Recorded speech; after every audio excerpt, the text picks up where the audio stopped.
town. I'm going to bring the whole fucking diseased, corrupt temple down on your head. It's going to be biblical.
Hello everyone, welcome to Patriots Across the Pond. This is our Monday Respect show, and today we're doing something a little bit different. We're having a little round table for our founder and creator, Mr. Mark Abrams, on his 72nd birthday or born day, however you want to say it. Sorry for the delay and coming on a little bit late. We're still waiting for a couple of guests, so hopefully Lewis and Derek will be jumping on, but just want to make a little announcement.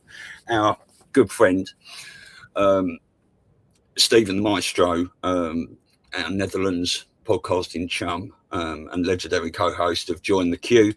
Had some bad news last week. His best friend Renee passed away, so Stephen has been organising the funeral and everything, and Renee was another real truth patriot and warrior, and Stephen did over 150 shows with him. So Stephen's not up for coming on today, but I think he may be in the chat, so I just wanted to say a few words with him. And he was a little bit upset because he did want to meet Derek and Lewis, but maybe that's something that will happen in the future. So I'd just like everyone in the chat especially to send prayers, healing and love to the Maestro, and there we go. So, guys, Patriot Underground, Mark, welcome to the show. Welcome. Always glad. Excuse me. Always glad to be here. Yeah. So we thought today, in honor of your birthday, we would just put a little panel together. I don't really know that we have a specific agenda, but maybe just get, everyone's thoughts on where we are, where we're going. We've now passed July 4th, right? That was sort of a marker that everybody was wondering, speculating, waiting for, and now here we are, approaching August, and I'll just make a real organic conversation. Hopefully Derek and Lewis will join us as we're talking. So how are you doing, Patriot?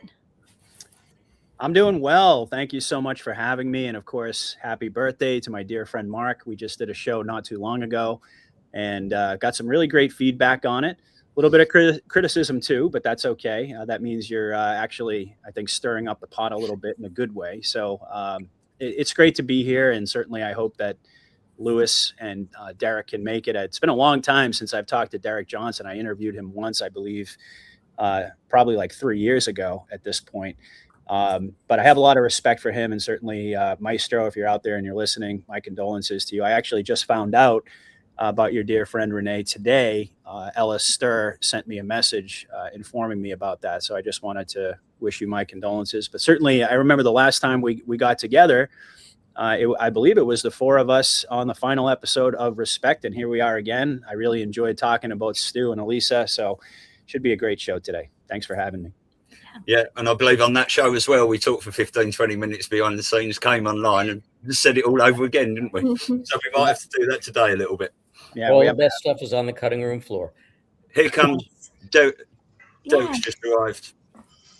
There he Hello, is. sir. How are you, Derek? No, I'm exhausted. But Oh, no. Did you have one of those all-nighters? it's just early in the South. That's what, for me, it is. I don't get up early anymore. Oh, it's good to see you. That's perfect time. We're just introducing people. So, Mark, do you want to say a few little words? How have you been? And we just move on to Derek. Well, you know, as we were talking about before we went on, we're in one of those situations where you've got people talking. And like I said, all they can do is speculate. That's all the people are doing. And, you know, using the terms with red pilling, black pilling, green pilling, orange, you know, it's so stupid after a point, because it is nothing but speculation. Why a lot of people haven't gotten into the mode of, we know the destination, sit back and enjoy the journey, I don't understand. There are things that get put out there, and there are things that are allegedly fact and this and that and the other. Fact is, we don't know. You know, the only thing that gets put out there that we know for a fact is stuff that Derek puts out there. It's right there in black and white. It's kind of undeniable. But above and beyond that, it's speculation. And speculation is what my business did for a decade. So why do you want to sit and listen to the speculation? Yeah. Sit, listen, discern. You know, Patriot and I had this discussion just last week, and it doesn't, you know, it doesn't help the situation. People getting triggered, people getting aggravated, people getting annoyed and impatient, and that's to be expected. It's a war. It's gone on far too long, but, you know, it'll be over when it's over. Right. Yeah. Derek, so how are you? Well, I can't. All of a sudden, I lost my hearing. Can you hear me? Yeah, Yes. we can hear you, but you can't hear us now. No. I had you loud and clear, and now all of a sudden, it's just. I think with technology, maybe just try going out and coming straight back in. Yeah, I'll try that, because that's wild what happened. Not sure what happened. I had you loud and clear. You know, we always experience this. I don't know if Patriot or Mark or even Derek, whenever we have more than like 3 or 4 people, it's like musical screens. This one can't hear. I mean, I they can get hear out, you, they but come- you sound like you're like 5 miles down a tunnel. Oh yeah, Yeah. just maybe go out and come back in. What I have found. Are you on the phone today, Derek? I'll just come back in. I'll just see what happens. But if not, then I'll take these out and try to go without Bluetooth. But Okay, yeah, that's perfect. All right, I think there was a lot of crackling about there when he was playing with his earphones anyway. Yeah. But yeah, that show we did the other day, Lisa, I think people that are on their computers were much better than people who are on their phones. The people who are on their phones were having a lot of problems dipping in and out. Especially We if you go literally did a show. It was like someone was out, someone was in, someone came out. Like it was just, hopefully it was entertaining for people watching. Yeah, exactly that. Derek, can you hear us okay? yeah, I hear you fine now. I had it earlier the same way I did. That's perfect. All right, don't touch your ears. Yeah, okay. So, Derek, how have you been lately? What have you been concentrating on? Obviously, still putting your videos out with all the military orders and stuff, so putting out some great information. Well, I'm just doing what I'm supposed to be doing militarily anyway. Yeah. You know, but it's been a blessing to get an opportunity to serve again in a different kind of capacity. But President Trump told everybody, he told all his veterans, he said, "Hey, you're gonna get to serve again." And I got told that probably, oh man, I'm trying to remember when that was, but I got told by a general that I was going to serve again. I was like, but naturally, I had just gotten out of the military, and they were like, man, I thought that was something. I thought they were just making a joke, meaning like, oh, you know, you guys get to get back in your communities and things like that. But I mean, this was a long time ago but he said it in a way that I knew he wasn't just talking about that either. But at the same time, I'm like, oh yeah, that ain't gonna happen. But boy, did it ever. So, and then I got contacted, 7 years ago, like, and they were like, hey, would you come back if we had to call you back? And it wasn't just me, it was a bunch of other guys that got the call too. And so then we were like, well, that's a stupid question. Of course we would, you know, like we were always like, yeah, let's go. So, and then President Trump revolutionized my particular MOS in the military. What I did is exactly what the Golden Dome is. So, you know, it was one of those where he has absolutely reshaped the whole military, absolutely reshaped it. So, you know, now a lot of guys like me that had any kind of classification, you don't talk about some things till they absolutely declassify things. But President Trump, what he's doing is outside of just President Trump, but what the military is doing is incredible. So it was awesome to get that call and get to do it again. But other than that, you know, it's just everyday stuff for us. It's not like, you know, I know people think, oh my God, but I'm like, I mean, we've always had this capability. It's just that, you know, we were overran by global elitists, and they absolutely established what I call a managed democracy.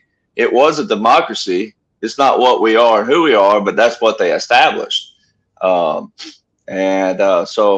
you know, it's just a matter of just taking that over.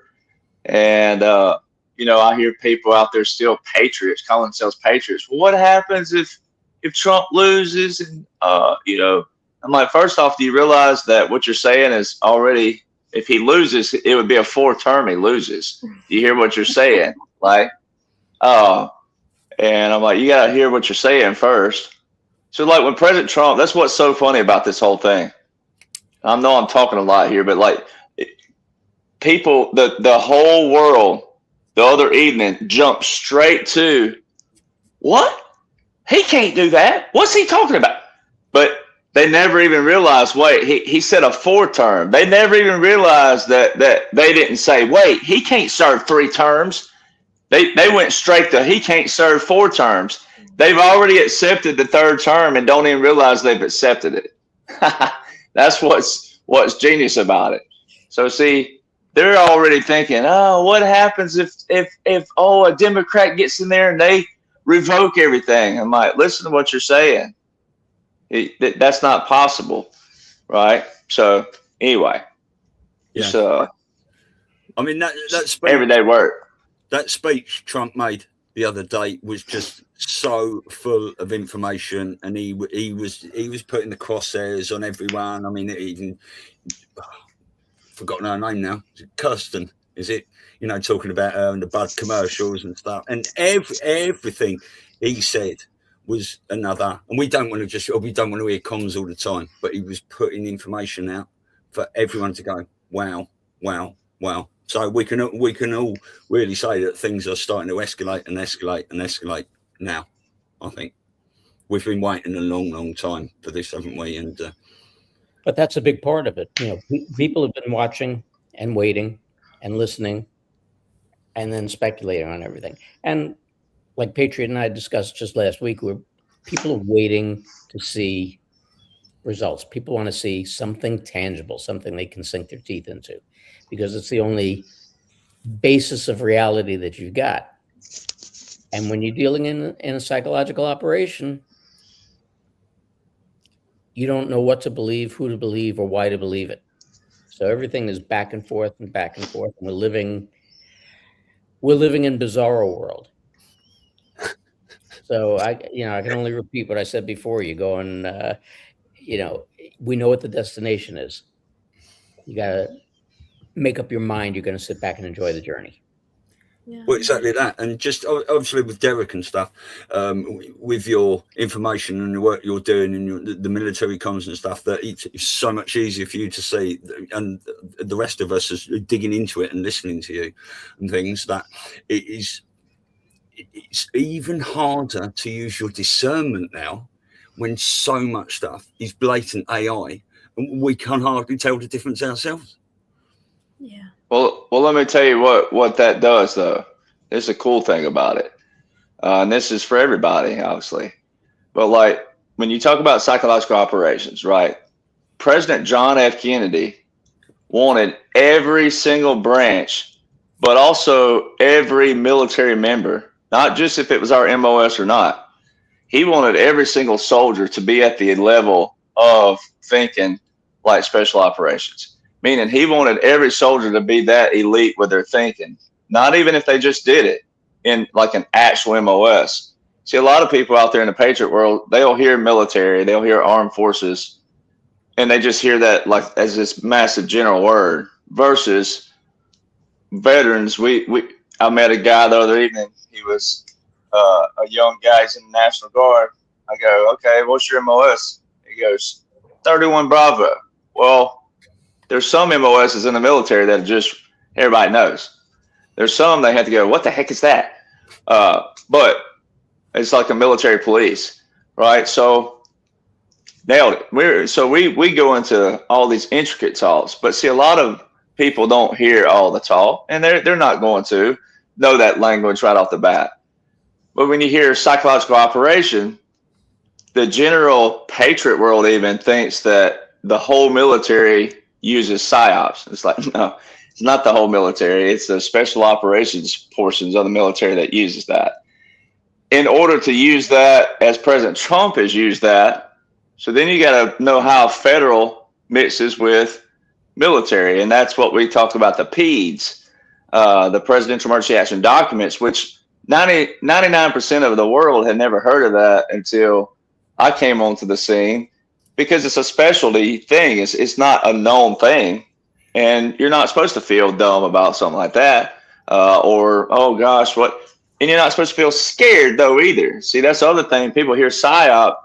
A lot of the general public, not patriots, a lot of patriots, but the general public, they hear psyop, they're automatically scared, right? Or they think it's super secretive, but scary secretive, and it's like, no, it can be, sure, it depends on who's running it, but this time around, that's why I stress daily. It's like, if you knew what was going on, you'd be so pumped up and excited that you'd be wanting to follow it daily, to sink your teeth into it, what we're doing and how we're doing it, and we're doing it lawfully, right? So people would generically hear that. But what's cool about AI or something like AI, let's just say you hate it. Let's run with that. Let's say you absolutely hate that, you're scared of it and all these other things. What AI can do, and I'm just showing you a reverse psychology type strategy. What it could do to people out there is that people get so tired of having complete access like that it can actually bring about true, and I use that word very, not loosely, but people got to hear the terms. It could mean true reform back to the public.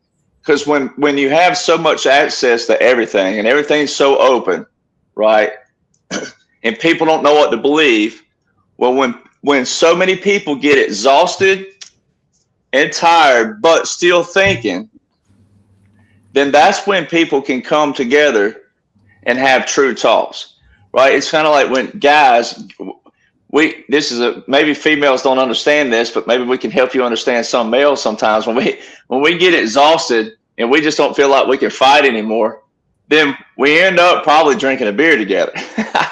Right? You go from fighting 1 minute to like, hey, I'm too tired to fight. You want to talk this out? And that happens a lot, right? So it's the same kind of, it's a reverse psychology of where society gets they think they're fatigued, they think they're exhausted, and they really are with the concept that, hey, we don't like this. Well, that's when you can bring about real, true reform and real, true conversations. And then you can home in on something that, well, we don't want this and we don't want that. And this is what's going to allow all these laws in every state and federal to be voided out that were never supposed to be a law in the first place. That's what's going to allow that. And then, like President Trump and the elected officials, they can take in one stroke of the pen 100, 200, 300, 400 laws abolished just like that. And that's what they were doing with the birthright citizenship. The Supreme Court ruled correctly as far as what their job is. Their job is to interpret the law as it sits on paper, not amend the law and not abolish the law. That's the legislative branch. So if people would just understand that simple concept, it's the same thing of what they're showing you, what your power is, especially if you're American, what your power is, what your role, what your duty, responsibility is. Your role, duty, responsibility is to know the law and say, we don't like this, we won't change. And that's what they're doing. It's the same thing, AI and anything else that could be established upon society is the same thing.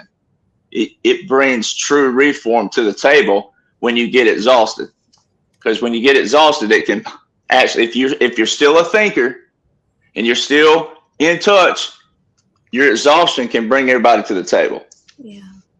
You know what? I had a question for everyone, and obviously everyone brings a different perspective. Like Derek, we love that you're part of this discussion, but you have much more, knowledge and about a lot of things. So I would like to get everyone's opinion though of this. Like, do you think that part of the problem, I put that in quotes, with people, most people, even, some of the truther community, but mostly like the population at large, the main problem is that they just don't understand that this is a military operation, that's sort of, tell me I'd love to hear, like, just go around, maybe start with you, Mark, and go around just what everyone thinks, like how that could be one of the main problems, that people just don't get it. Well, there isn't anything in this movement really that's not a double-edged sword. If people, kind of what a lot of us are waiting for is the actual public military takeover, because then we know we're in the end game.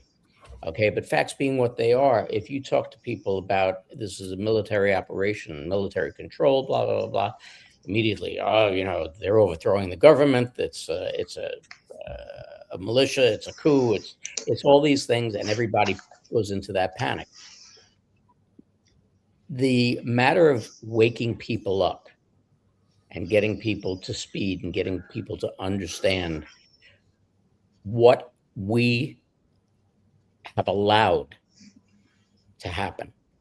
And that's 100%. We have allowed all of this crap to happen. Malice aforethought. We sat back, allowed them to take that control and to abuse that control. So the people need to wake up and understand exactly where we are, and the fact that it is a military operation and a military plan. And that's also something that I've railed about a lot. People talk about, Trump this, Trump that, Trump the other. This is not, I don't think you could have gotten anybody who could have done the job as a front man, as a figurehead, other than President Trump. You need somebody who's smart. You need somebody who's, who can think on his feet and is used to dealing with business, et cetera, et cetera. But this is a military operation.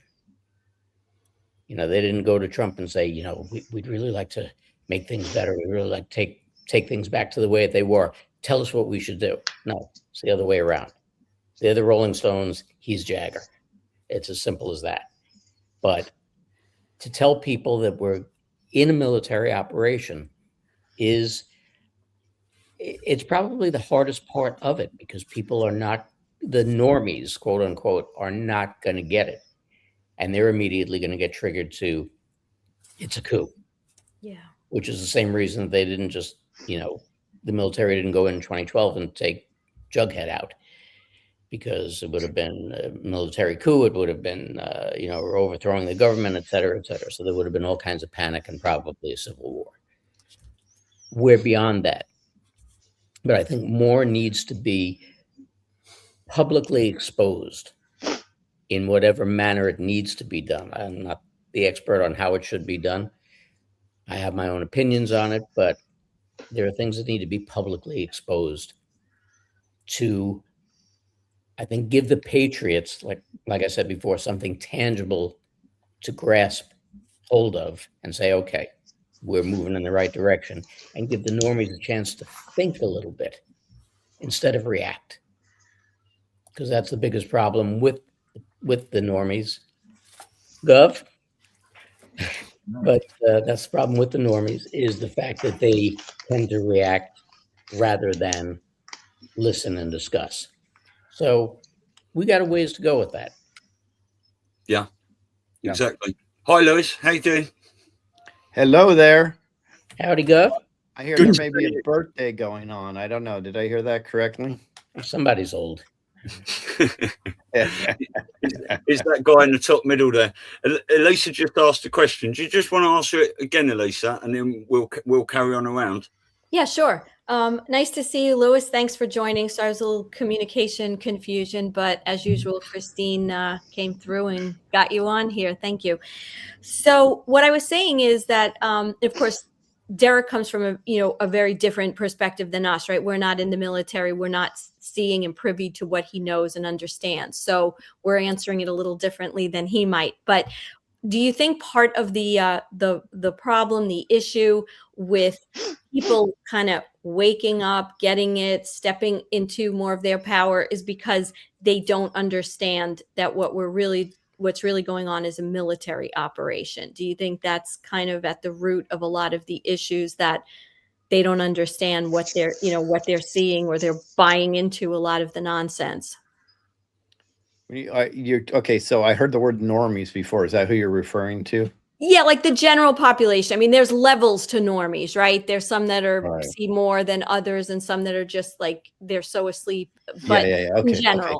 Well, the general population, they're going to be so far away from whether there's a military operation going on or not. They're not going to have a clue in regards to that. So part of the awakening, I believe, is for the information to roll out appropriately. And what I mean by that is, I can tell you 6 years ago, when I was really started doing documentaries, so on and so forth, there was a slew of people that were just truth barfing on everybody. So they were throwing out too much information. Now, what happened, the reason why I made my first film is I found that we as patriots that may have some information, some more than others, were always talking to our echo chamber. And the reason why I made the first film, 2020 Vision, is to do exactly the opposite. So the way the film started is I acclimated people to the information. And what I mean by that is, first I said, okay, here were some conspiracies that were the Gulf of Tonkin, the Tuskegee experiment, and so on and so forth. All of those were called crazy, wacko conspiracy theories back in the day, but they're all common knowledge now to the public of being truths. Is it possible now, and now remember, I'm talking to the normies, is it possible now that there are a lot of things going on that are called conspiracy that are actually facts based on our knowledge of how these things roll out? And then I did a paradigm shift, and then I go into it, because I think where we made a mistake is, instead of speaking to people where they are, I think we speak to them where they want to be, where we want them to be. Yeah. Right. And I think it's a huge mistake. So if you look at the operation itself, everything has been a very slow rollout of information. And I think because what they're doing is they're priming the pump to get people to understand this. Right now, some people with more information, or some people that may have dug into the laws and orders, and some people that may have dug into Q, whatever it is, will be accelerated on that. But I think for the normies, as that's who you're talking about, I think this great awakening is intentionally an acclimation, just like they got us here, right? We were the frog in the pot. That's how we got to where we are. They didn't just suddenly just their full satanic agenda was on hyperspeed. No, they rolled us into it over several hundred years, and that's how we got here today where we are. So I believe that's the way it's going. There's a lot of frustration within the Patriot movement. Everybody has the right answer according to them. One thing that universally is true. Let's assume everything that these great patriots are talking about is absolutely on point. Or let's say there's just two of them that are on point. The one thing that I think is missing universally is we the people being part of the plan. And that is my biggest frustration. And this is why I've worked so hard. It doesn't matter if the military is doing their job. It doesn't matter if there's a Q operation. I'm not saying there's not on either. In fact, I know there is. It does not matter unless we, the people, are part of the solution. And the reason why I say that is because if somebody comes in on their white horse and saves us today, we're going to be right back where we were in a couple of years because we didn't take accountability and ownership of this. This is one of the reasons why I think the process is so slow, because the people that are really behind are your average everyday people, and they need to be part of the solution and work with, say, the Trump administration or work with others to move us forward. That's about as succinct as I could put it. Exactly.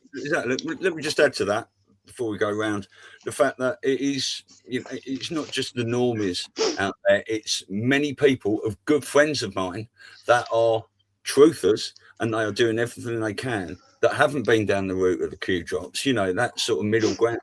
It's those people that don't know it's a military operation. So when I try and tell them things about what I can see going on around me, for certain politicians that we think are working for Trump being installed to play a certain role and stuff, they're not really getting that yet. And whether you believe Trump was asked to run by the generals, or whether you believe Trump and JFK Jr. were part of this a long, long time ago, Trump has been breath of this role the whole of his life. It all comes down to the same operation of military civilian alliance. Trump saying we are giving power back to you, the people, and the power rising up to take it. Now I don't even know. 20th, 2017. That's exactly what he said. But we didn't take the ball, Stu. This is what I've been saying for 6 years. Yeah. We, the people, have not been part of the solution. In fact, if anything, we've been part of the problem. And that's why I'm creating the Freedom in Action platform. This is why I'm trying to give tools to people, because we have to work symbiotically with them. I believe there is no way that we're going to take back our country without military. There's just not going to happen at this point. It's just too far gone. The reality is, years ago, before the internet and before our surveillance state, we could have created militias and done it the way the founding fathers wanted it. The reality, though, is under the surveillance state, there's no way we're going to do this without the military doing their job. Yeah. So what can we do is we need to do as much as we possibly can to wake people up and to bring them into the now. So I know there's a lot of people very upset with President Trump. I know there's a lot of black pilling out there. I would pose to people, what if he's testing us right now?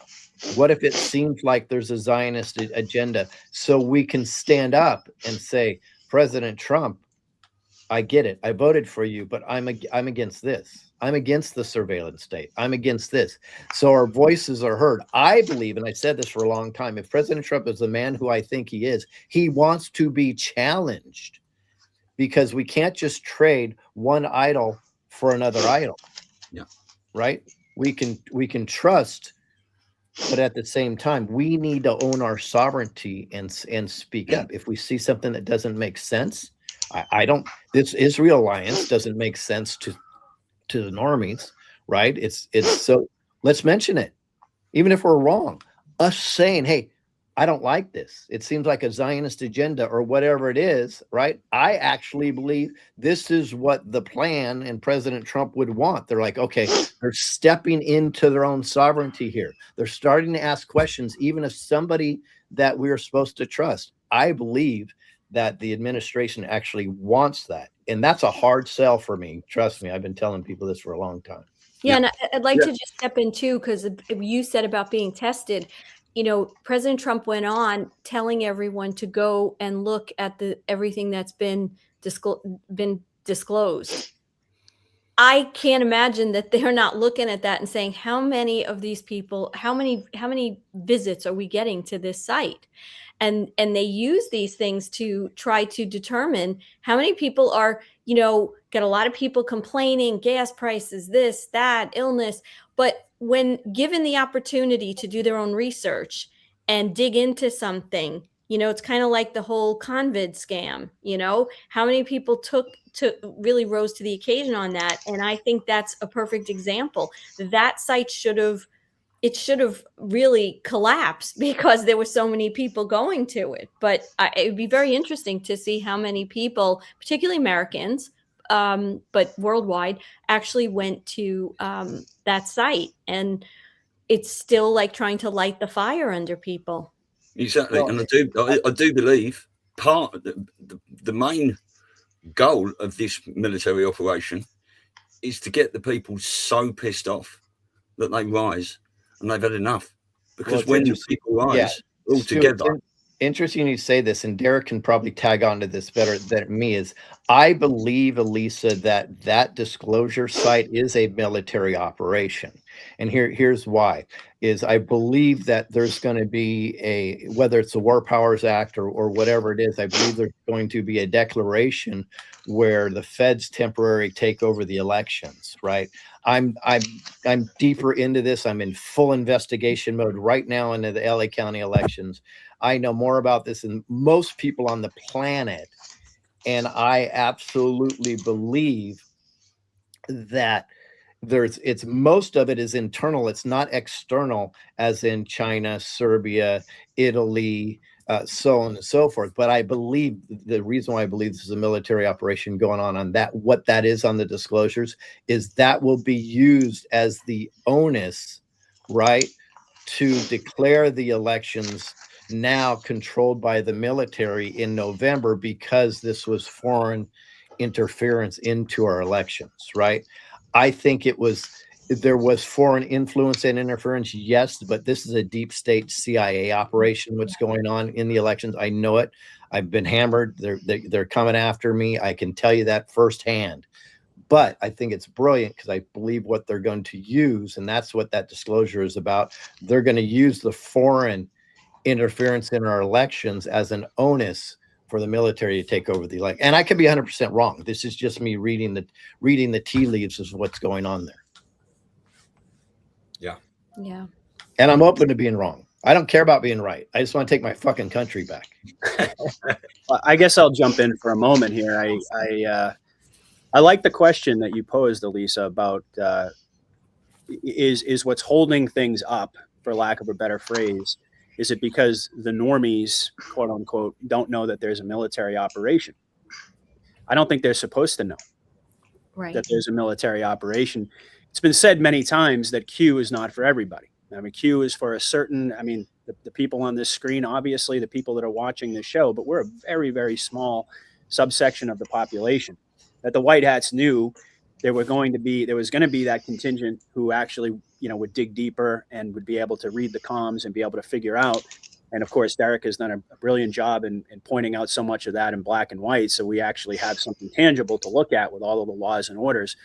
And, but I can kind of tie together in a sense what Derek said, what Mark had to say, and what Lewis also added, which is, the general population, they're supposed to be interpreting everything that's happening right now as organic, because otherwise it wouldn't really be a psychological operation if they knew it was a psychological operation. That's what puts us in a unique position. We can see both sides. We know that it's a psyop, but we also know that, at least in part, we're not as Derek often says, the target audience of that specific psyop. If they knew, it would almost be like taking down the fourth wall, and the psyops would no longer be effective.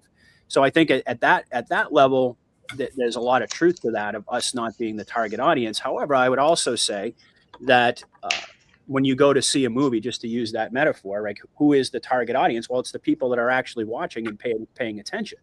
And so the awakened patriots inside of this community, we would certainly qualify under that definition as being part of the target audience, but with a very different objective. Like, we're supposed to recognize that it's a military operation. They're not.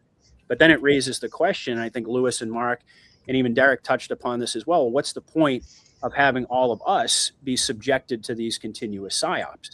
And that's where you see quite a bit of a divergence within the Patriot community. A lot of folks have gravitated in the direction, as I did for quite a long time. Somebody mentioned the term, I think it was Mark, being in an echo chamber, essentially saying that, everything that we're watching is all part of a scripted movie. Nothing is actually real. And this is all being done simply to awaken the normies gradually in a painfully slow process, but it's all being done to awaken the normies. And then there's sort of the more balanced perspective of, well, there's still an ongoing war against the deep state. The war is not actually over yet.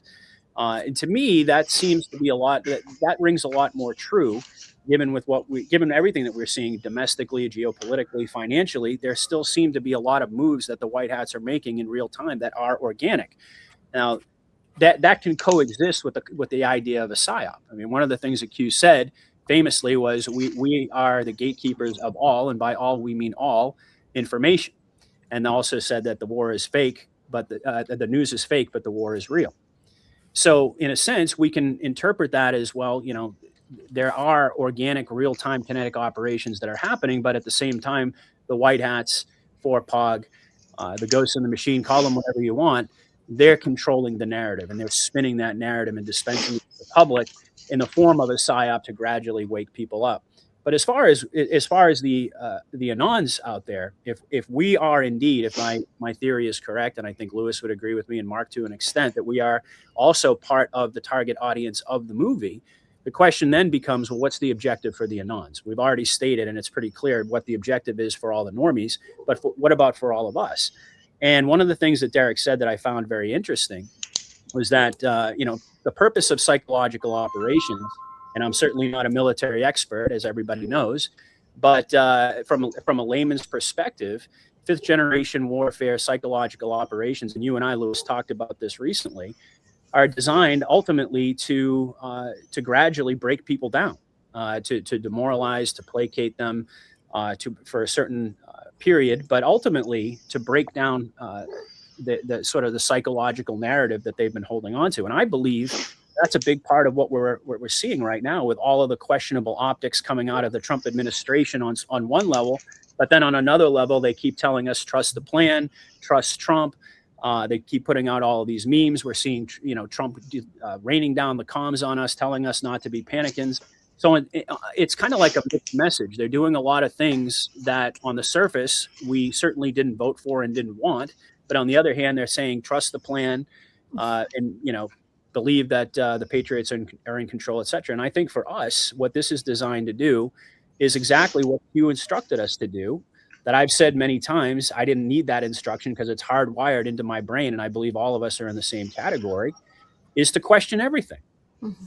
And there was, I believe that the hallmark of an American patriot, or any patriot for that matter, is to always question people in power. It doesn't mean that you inherently believe that they're evil. You can trust them, you can support them, and so forth.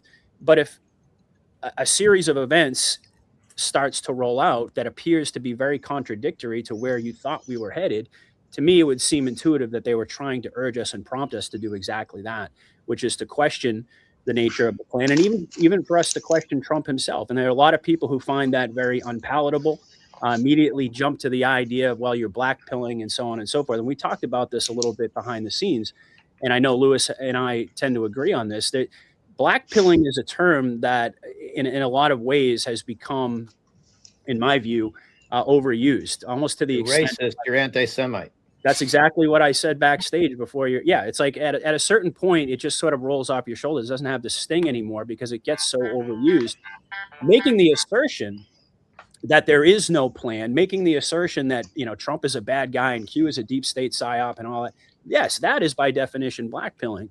Okay, that I would agree with 100%. And there are people out there who do that. However, looking at a lot of the things that we're being subjected to and the existential threats that they represent, I believe it's inherent. I mean, it's inherent upon all patriots to question those things and to say, well, wait a second, where's that headed? Doesn't mean I'm making a negative assertion about it. But when I see the infrastructure being rolled out for a surveillance state, and Lewis, you mentioned that just a moment ago, and amidst quite a laundry list of things I could mention right now, but I won't, that are questionable, I believe that it's our duty to do so. I mean, there was a time when all American patriots would have agreed with that statement, that it's incumbent upon all of us to always question our leaders and to never take anything with blind faith, right? And so that's kind of where I stand on that. And I believe that the void, somebody mentioned before, that we have to be in a position where we are actually ready to step up and fill the void of responsibility that's going to be left when the mass arrests come, when the justice phase comes, et cetera. So I think that's a part of what we're going through right now. And as far as, I'll wrap up with this, Elisa, to really answer your question, I don't believe it's the lack of understanding on the part of the normies that we're in a military operation that's slowing the process, so to speak. But I would connect it with what Mark had to say, which is ultimately that people need to see before the normies are really going to wake up. I mean, I think we could go through another decade of the status quo before all the normies wake up en masse. What they really need to see is something tangible in terms of actual high-profile people being brought to justice, number one, and number two, to actually have the mainstream media, because let's face it, there's still in the mind of these sheep-like people, they're still the arbiter of reality, and they're not going to really believe anything unless it's actually broadcast on the mainstream media. And I've talked about that going back for 5 years. So I think, and then there's also the question about, once it hits people's pocketbooks and their finances and so forth, that'll wake a lot of folks up too. But short of that, I don't believe that the status quo is really moving the needle all that dramatically in terms of awakening the public en masse. See, to me, when I look at this, and this is just in my perspective, we as patriots feel we know certain things. We don't. Really, in reality, we don't. The normies, we feel, don't know anything. We don't know that either. We've been told from the get-go, the children will unite the world. The problem happens to be, and that's the crux of the problem right there, we are an ununited world. We're an ununited states, okay? And there has to be something.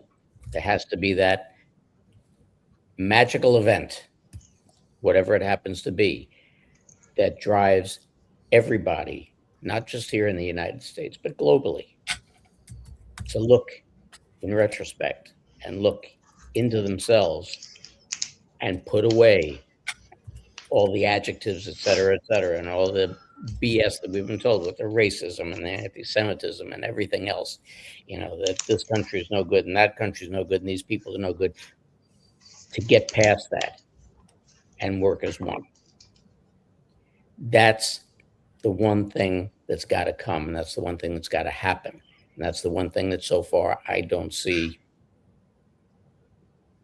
Again, I don't know what the plan is. I don't know where they're going to go, et cetera, but that's the one thing that's been avoided so far.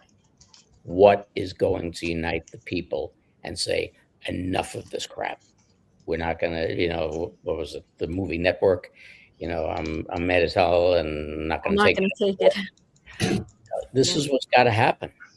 This is really what's got to happen. And people have got to wake up to that fact and start to work together, because it's only working together that whenever this war ends and we get to where we're supposed to be, that it will have legs to stand on.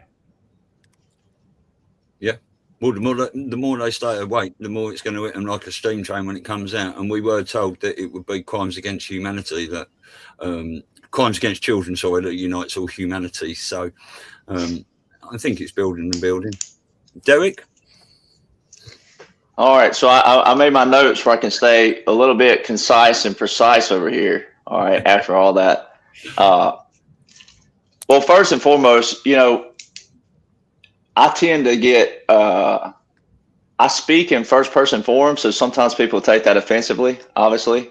As you probably saw in New York, some people may have got offended, like on the stage. But the problem is, I think, with the military versus everybody else is, one, the target audience, as we call it, and Patriot world, a lot of the Patriot world believes what they want to believe still. All right. When you got patriots out there questioning a veteran, oh, how long did he serve? And oh, he didn't serve long enough, and all that bullshit. All right, let's just call it what it is. It's bullshit.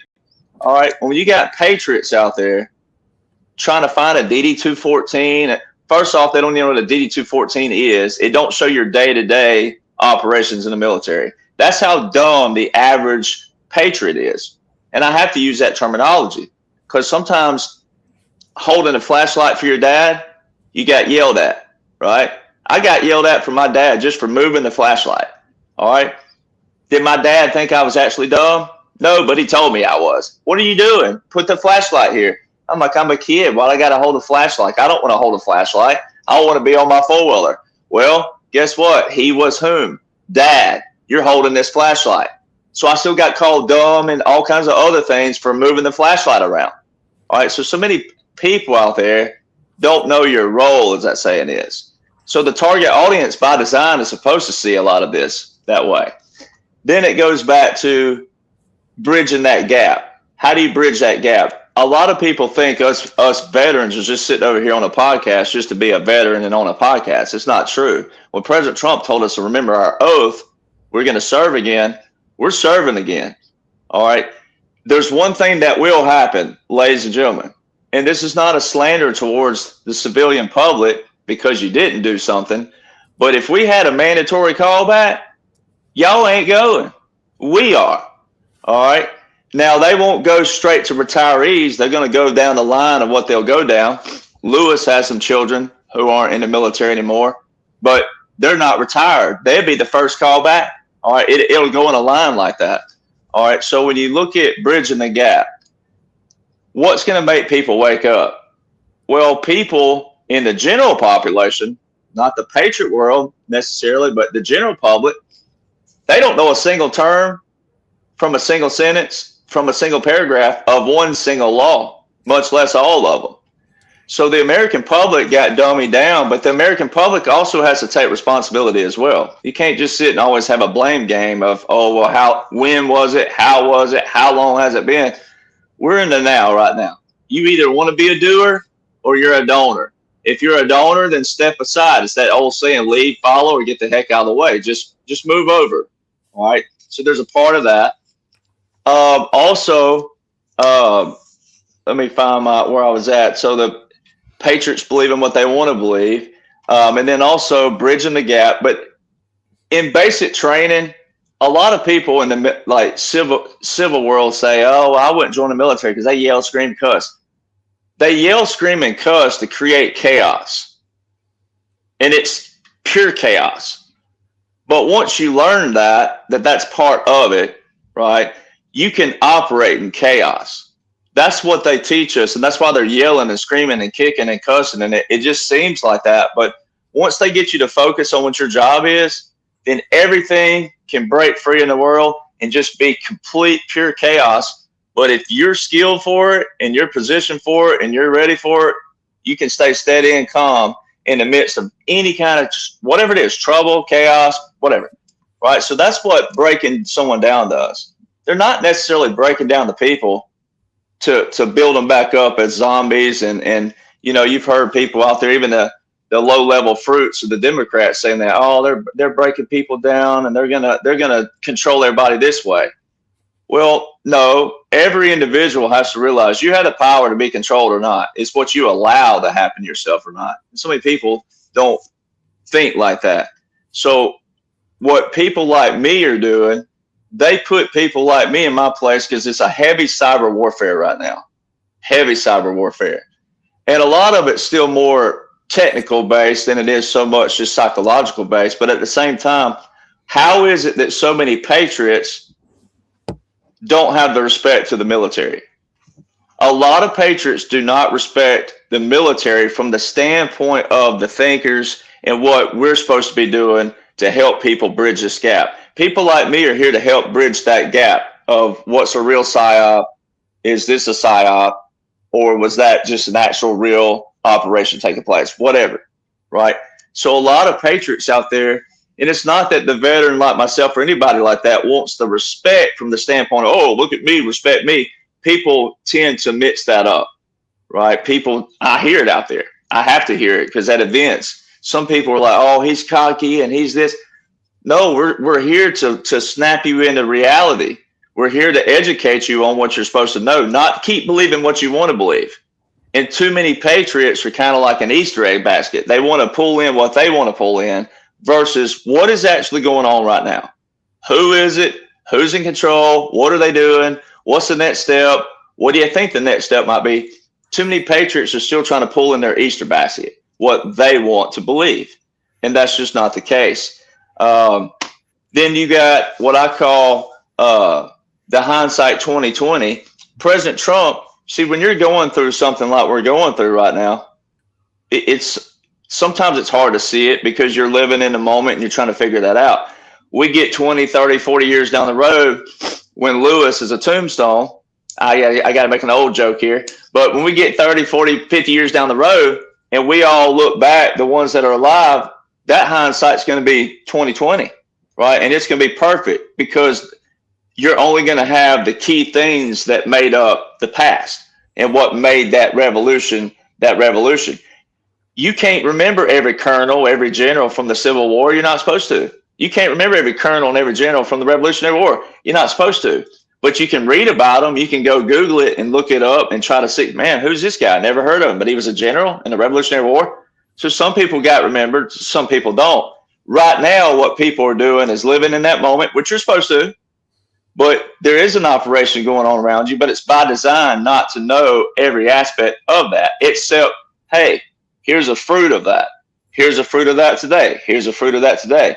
Just like people already accepting or not accepting the fourth term, they don't even realize they accepted the third term. They didn't even hear that. They didn't even thought that. Wait, what? He's running for a fourth term? How can he do that? Is that constitutional? If it's constitutional to run for a third, fourth, it's constitutional to run for a third. They didn't even realize they just accepted the third term.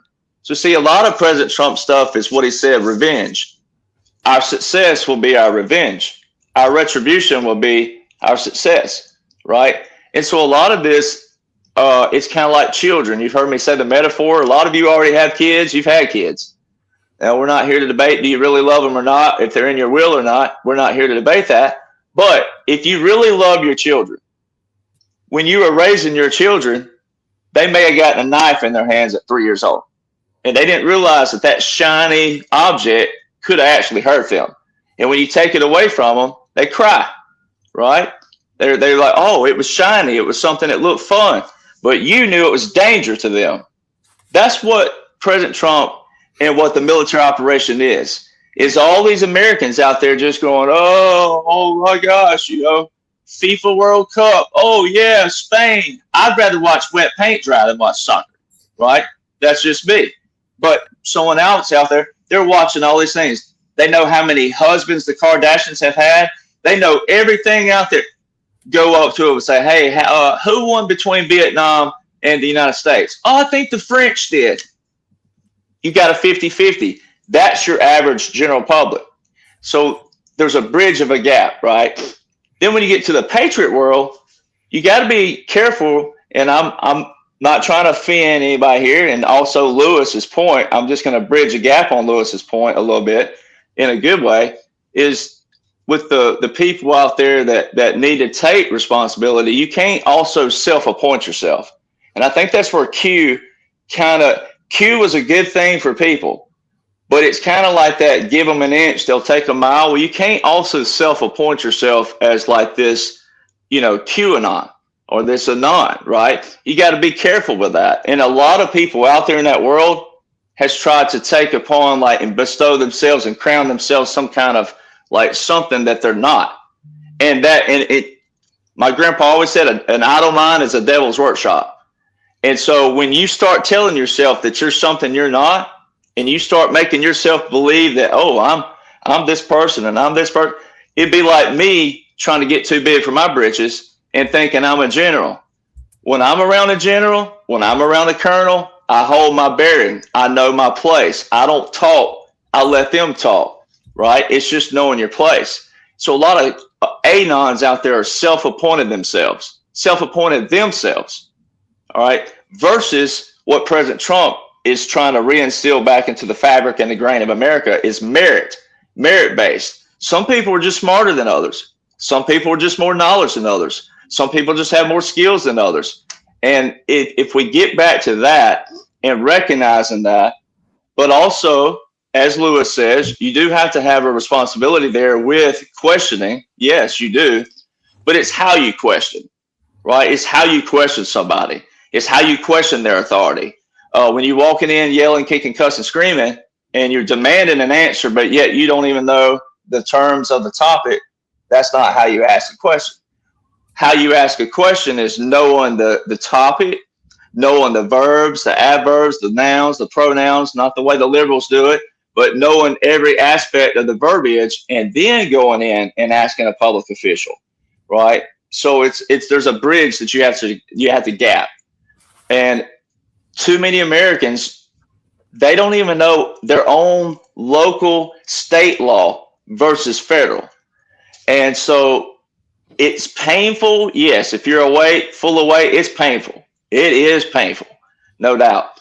But if you hold the people off too much from what they can know versus throwing them crumbs, then they also could go, well, if you knew the whole time, why didn't you say anything? So what I do is I just go ahead and give them the full buffet and say, well, here's the buffet. This is what's going on. This is the laws, the orders, and votes right now. And then it's up to them to have that awareness to go, maybe there is something I don't know about what's going on, what's taking place right now lawfully. So you kind of have to be the bad guy sometimes and just be like, look, I know I'm a big bad wolf, but if you don't want to be called dumber than an ashtray on a kite, then don't act dumber than an ashtray on a kite. All right. Do I really think you're dumb deep down? No, but you're acting like it. Right? If you're going to whine, kick, cuss, fuss, complain, groan, and try to argue a point or a topic, but you don't know a single term from a single sentence of a single paragraph of a single law of that topic, we got problems. And when I do know that and you don't know that, then how do we bridge that gap? Right? It goes back, do you want to know? A lot of Americans just don't want to know. So it's kind of like the children thing where we're doing the whole big, bad, dirty wolf, all this other stuff, operations, cleaning it out, and then it's a slow roll to the people, right? And what President Trump did the other night, it looked live to the average general public, right?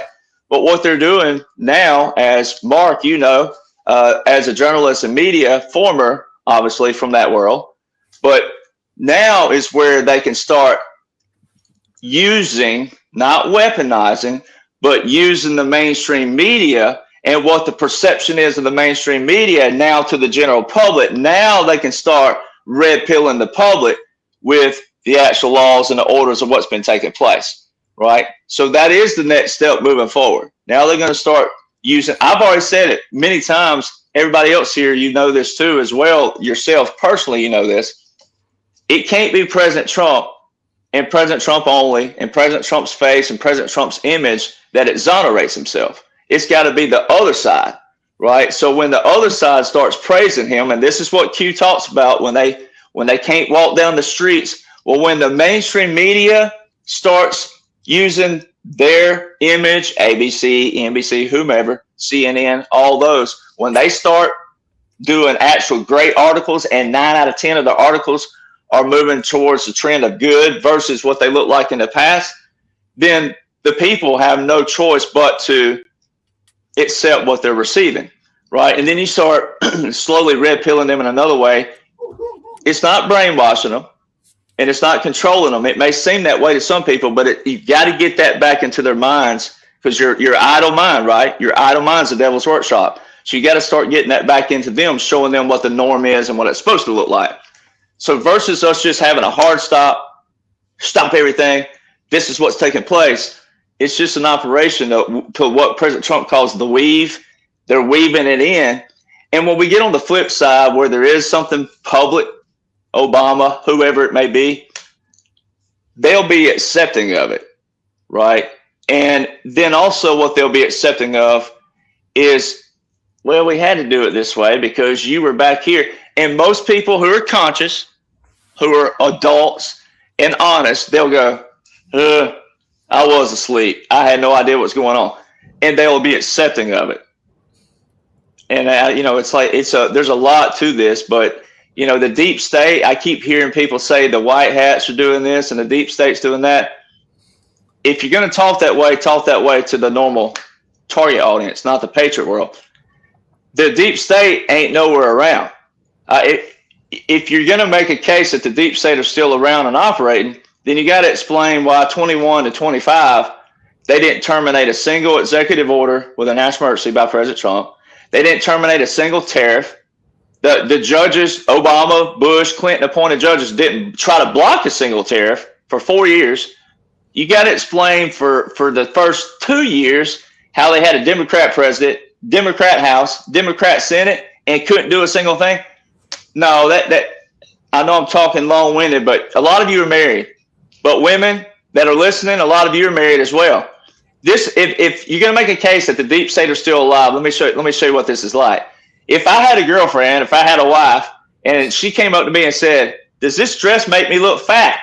I'd be like, well, like guys, this is where you got to always be on your P's and Q's with your girlfriend. You got to always be walking around because they're like predators always. Woman can be skinny as a pissy stick, and she's gonna be like, "Does this make me look fat?" Don't hesitate too long either, guys.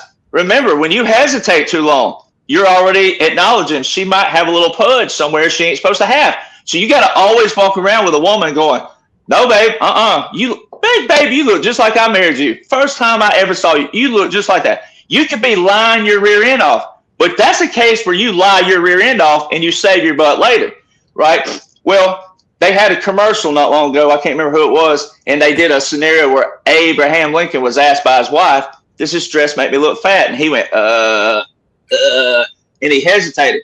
Because he's honest. With his hesitation, she stormed out the room, right? So saying the deep state's still around would be like your wife saying, or girlfriend, fiance, whomever, "Does this dress make me look fat?" And you go like, "Babe, yes, you have to squeeze through a garage door.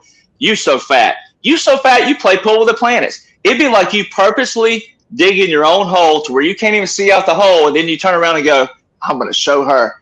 Babe, I love you. You so beautiful, baby. I can't see anymore. I'm so deep in this hole, but I love you." That would be like the deep state saying, "Oh, we're going to continue all your executive orders, President Trump. We're going to continue all your national emergencies, President Trump. We're not going to terminate a tariff, President Trump. We're not going to do anything like that. And we're just going to hand it right back to you January the 2025. But guess what we're going to do? You Nazi, you king, these tariffs are a burden to the American people." That's what you're saying when you say the deep state is still operating. That makes no sense whatsoever. And I can keep going. That ain't all. But those are your biggies. So see, it's a operation for the people to slowly wake up. It's like they're groggy. You're coming out of a surgery, and all that stuff's coming out of your system, and you're like, "Where am I? Who am I? What happened?" Kind of deal. So it's kind of like that. It's slow rolling it out, but it's an operation from that angle. Can the people know? Yeah, they can know. It's not secreted from that angle. It's only secreted because they don't know the knowledge. They don't know the terms. They don't know any of the definitions. So it's not secreted, though. Yeah. You see, you just took it where a lot of us have been railing about for quite a while already, which is the fact that when you're dealing with the general public, and even you're dealing with a lot of sheriffs. I've had this discussion with Sheriff Mack before and a bunch of other people. You've got the general public that sits and watches the news, or if they watch alternative media, which has become no different than the mainstream media. And people don't think independently. They sit there and shake their heads and go, well, Derek just said it, or, Stu or Lisa just said it, or one of us just said it, and that's gospel. And it's not. And when you're dealing with people of authority, our lawmakers, people in government, people who are sheriffs, et cetera, or police officers, they take an oath to not only the United States Constitution, but also to their state constitution. And they have no clue as to what the hell they're taking an oath to. They've never read it. They don't know what they're talking about. They just know they've got a badge and a gun. They've got authority. So you've got a lot of learning that's got to be done, not just in the normal community, but in the Patriot community. And these are things that have to be addressed. These are things that people have to start to know and stop being sheeple. Yeah. And start to really do what we need to do. Yeah. Let me tag on. Hey, I was going to say something real quick with Mark. Have you ever seen the movie, the South Park movie, where he goes to hell? And he went to hell because he didn't read the fine print. Oh, like, have you ever seen that? Like, what am I in hell for? Right? And he's hanging upside down and he's in hell. And he didn't read the fine print when you're like filling out Google. You just keep scrolling, accept. Well, in that, it's, they're playing it to be like, yeah, you accepted it. The terms is to go to hell if you don't do certain things like that. So it's the same thing that I see with people out there. It's like, they don't know a single thing, but they accept it just because I have to. Right? Versus, and that goes back to Lewis's point of again, though, like that's that bridging that gap. It's like, a civilian military operation, here's your platter for the day. Like it's bridging that, knowing what your role is and responsibility. And then also how do you apply that in the civilian sector? But it's the same thing as a lot of this is like you're just talking about. Like, it's like, that's the first thing that came to my mind. And that's a good thing is this, to show people that, look, like the little fine print is fine print too. It's another movie, Pure Country, said that little white speck on top of chicken shit is chicken shit too. Right. So it's kind of learning that. Right. Let me tag on to what Derek was saying about the deep state, because I think the confusion for a lot of people is what they're seeing on a daily, and many Patriots also. So the first thing that I believe happened, and I talked to my wife about this because my wife believes that there may still be baby parts in foods and so on and so forth. And I said, honey, the first thing President Trump would have done, and he did, if you look at all the corporations the heads of the corporations that fell and all the farms that got burned, the first thing he would have done is he would have gotten rid of the cannibalism within inside of our food. Now there may still be chemicals in there, so on and so forth, and then that's why you see him pushing the McDonald's and the Burger Kings and so on and so forth. So I believe that we went straight after the deep state and probably took down the heads of the 13 families. The reason why it would not appear that way, I'm going to like it to what Rudy Giuliani did using the RICO Act to take down the Italian mob. Yes. So what they did is he didn't invent the RICO Act, but he's the first one to reinterpret it and use it properly. And what they did is they took down the first and the second tier of the mob. The hardest part, though, was not taking down the first and second tier. What happened is, so in essence, let's liken that to the deep state. Yeah, the deep state was crushed. It was fallen. But what happened is you have all these ancillary people that are now vying for position and trying to do things. So it's like the cockroaches are spreading and it gets really, really, really messy. And in essence, that's what is going on right now. So what we're looking at the messiness. So is child trafficking completely stopped? Absolutely not. I deal with these cases daily. I deal with CPS cases daily. So what happens is the big apparatus is taken down, and now you have all these people that don't even have any direction still trying to do. So the reason why you see all this evil and craziness going on, I don't believe they're controlled by a higher so-called deep state anymore. They're like cockroaches spreading, and they're vying for position and trying to get what they can get, which is the hardest thing. The easy part, what Giuliani did, was taking down the first two tiers. The hardest part was finding the third, fourth, and fifth tiers that were scrambling, trying to do whatever they possibly could. So that's why you still have CPS cases. That's why you still have children getting raped. That's why you still have a lot of challenges going out there.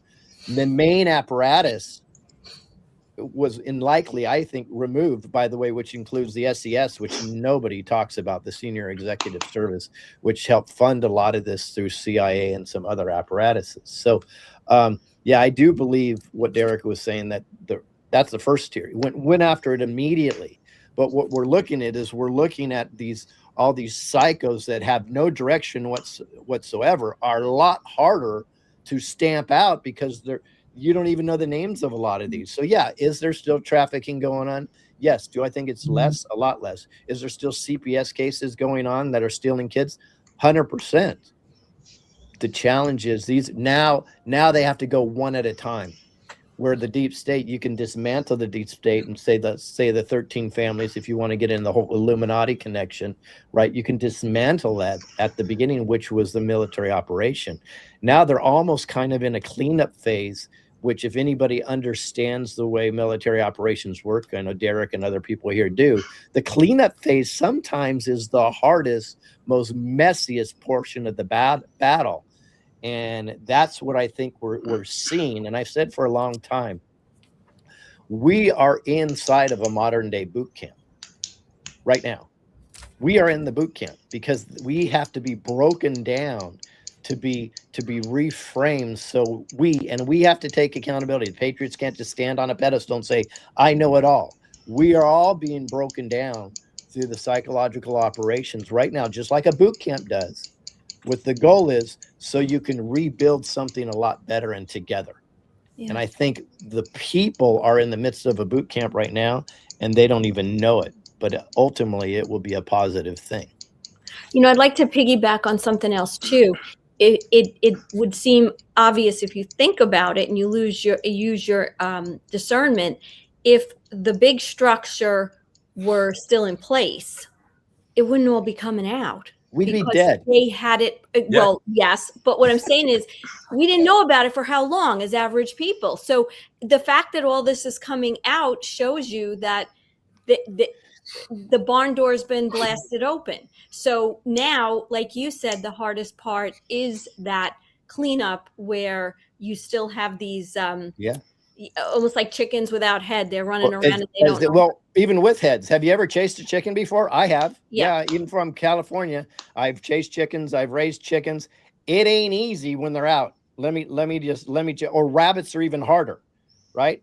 And that's the challenge right now. Yeah, you crush the big apparatus running things, but now it's about, you got to get this one and get that one and get that one. And sometimes they even do more damage. I mean, they're very clear about their satanic agenda right now, right? Sometimes they do even more damage alone than they would be together, because they have no control mechanism and it's not running as an organized operation. Yeah. I mean, I believe what we've been witnessing is sting operation after sting operation after sting operation and surveillance to catch all this low-hanging fruit as they, scuttle around. And because when they've got no leadership, they're all making mistakes and all these sorts of things. So, yeah, I mean, we've heard that 13 bloodline families were taken down a long time ago, but that's just speculation, isn't it? I did just want to ask, because Stephen the Maestro put a couple of questions in there, and this is going back to full control, partial control. When we talk about the media as well, many of us have said that it has to be the hypnotist that breaks the hypnosis, right? So it doesn't matter what we say to all these normies. When they get it from their trusted BBC or CNN and stuff, and they start turning around, that potentially is going to be their awakening moment. But Stephen put a couple of questions in the chat. If the military have full control over the media, why aren't we seeing it? The media is the biggest problem, obviously. And he did put a question. We'll go around. This will come back to Derek, but everyone can answer these. Question for Derek. State of emergency must be officially declared in order to take legal action. The current maritime admiralty laws, with all their corruption, will not provide any solution. So, do you want to comment? Mark, first? Say that again. I'll just see if we'll come round to you, Derek, because I want to see, media with Mark being in the swamp for 47 years. Well, look, I mean, the media is, and I've said this a billion times, it's the strongest arm of the cabal. Okay, that's the brainwashing arm. That's the control arm. You get your information out to millions of people in one shot. I think that the manner in which they're doing things, obviously you can see some changes, but you can't publicly go out there and put out all of a sudden a complete and total 180 from what the public is used to seeing, because that would be plainly obvious, and they'll go, what's going on? They're taking control of the media. It's you're right back to the coup thing again. So that's not going to happen. But the wash, rinse, repeat that brainwashed everybody over the past bunch of decades to where we are now is what's going to get everybody back to normal and back on a normal thinking path, because you got to do the same thing to unbrainwash somebody as wash, rinse, repeat. But by the same token, you're seeing more and more unusual, by mainstream media standards, unusual patterns in the information that they're releasing. So it's obvious that the information is starting to get out there. It's still kind of a drip, drip, drip. It's not the same drip, drip, drip that we were going through a number of years ago, but it's starting to get out.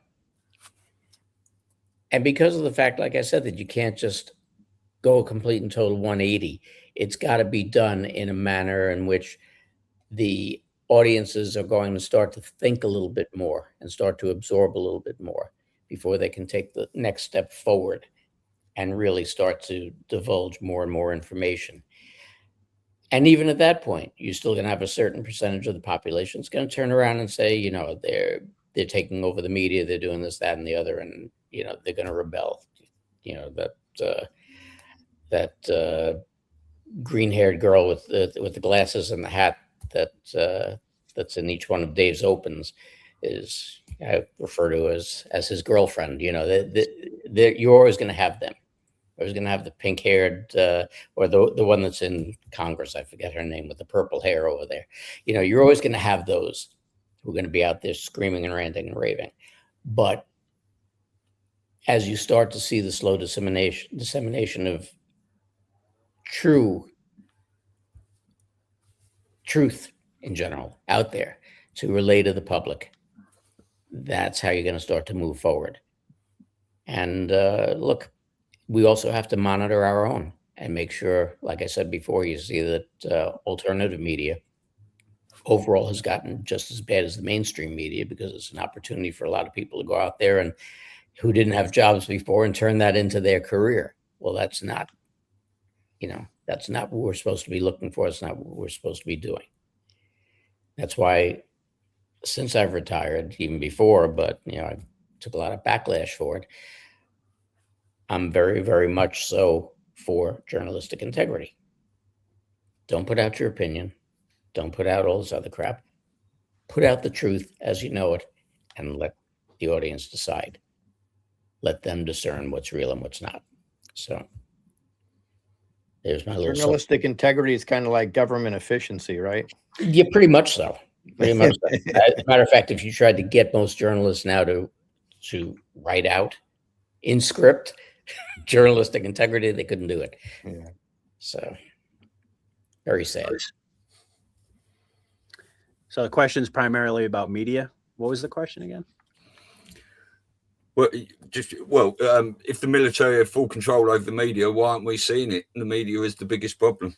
All right. Well, I'll briefly weigh in on that. I agree in principle with Mark that, I don't think any of us can definitively say whether the mainstream media is entirely under white hat control, but I tend to lean more in that direction for that very reason. The fact that we're seeing so many things beginning to be exposed that would never happen if the old guard was still intact and the power players were still where they were. And it kind of, relates back to my previous point about, questioning, and Derek addressed this a little bit, whether the deep state is still active. I think when you say that term, it's sort of it's a very large term. I believe, and I've said this for years, that the top echelons, the real power players have already been taken out.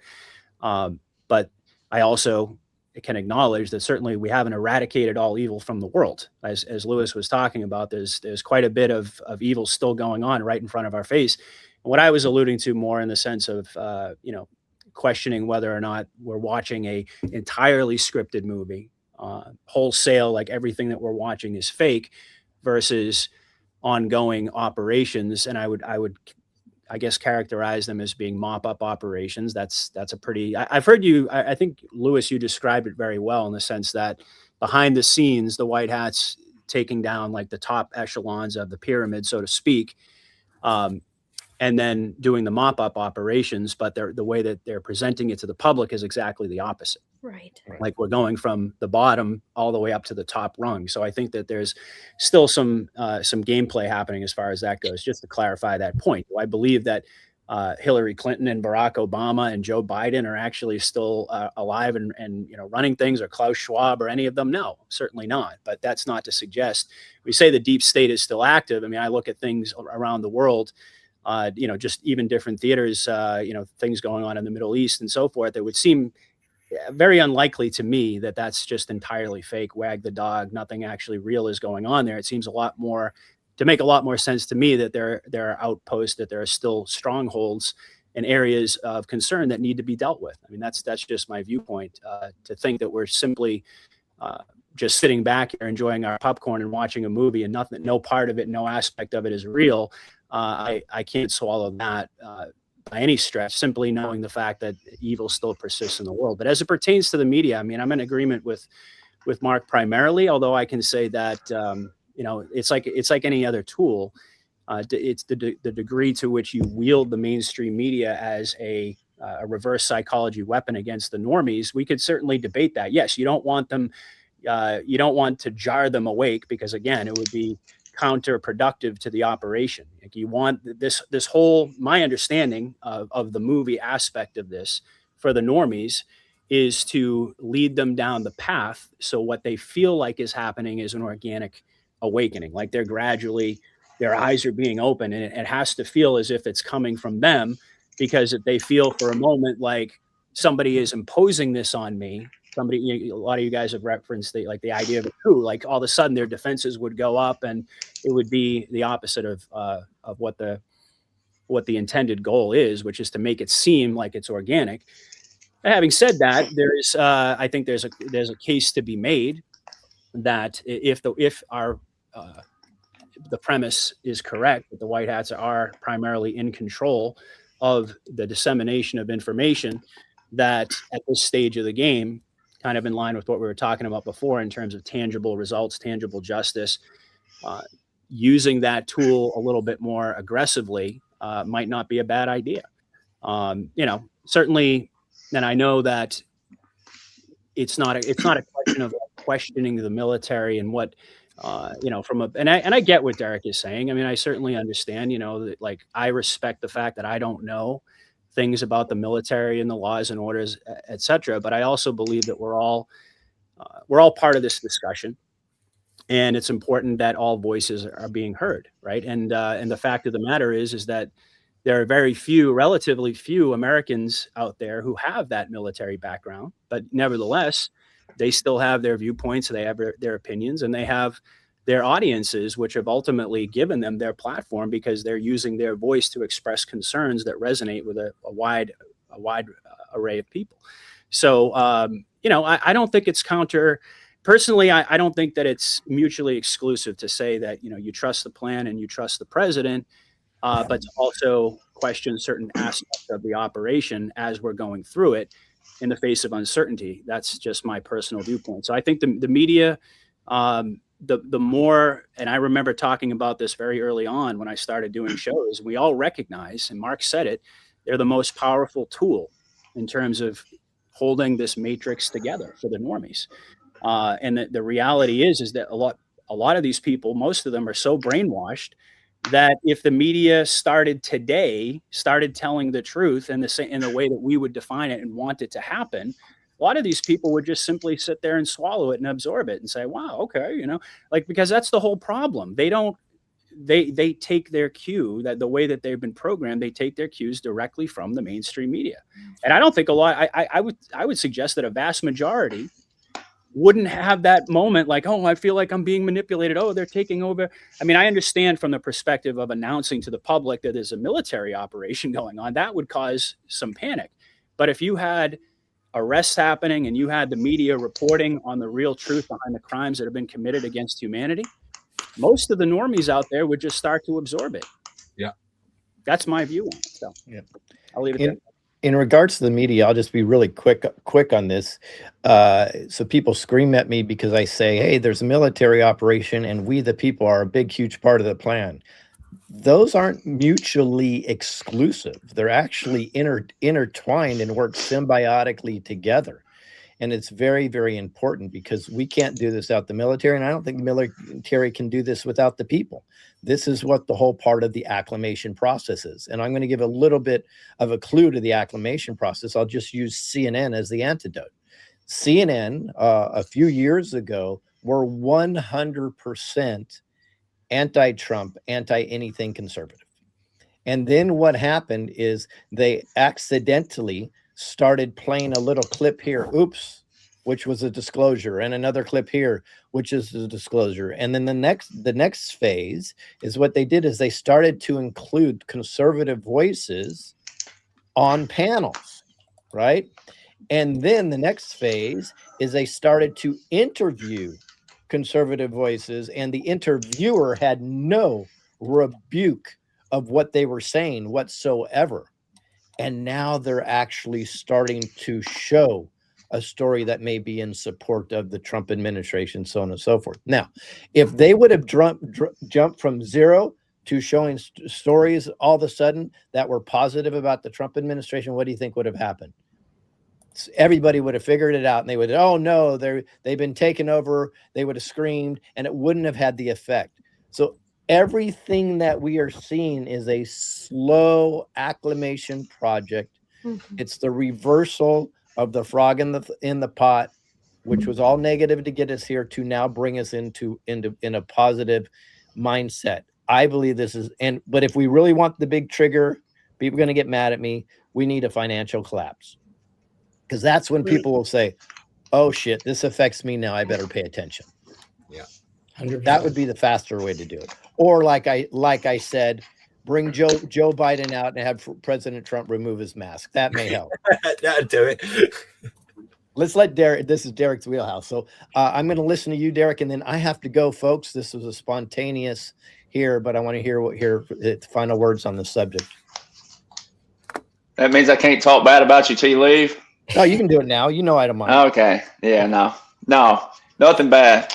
No, well, it's kind of like what I was saying earlier. This is where the bad guy comes in, per se, if you take it the wrong way. But it goes back to what I was saying about people believing, even patriots believing what they want to believe with what is and what isn't, right? And it goes back to trying to bridge that gap and why military is not better than you. But this is a military operation. Well, and you believe that, then you got to know your role again.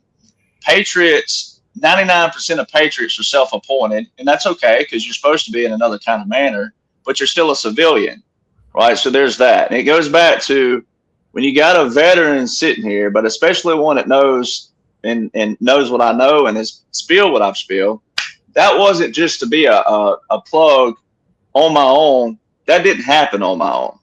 I didn't do this. I didn't seek this out. I went globally viral, got confirmed. All these people show up at my door, and all of a sudden I'm back in a different capacity.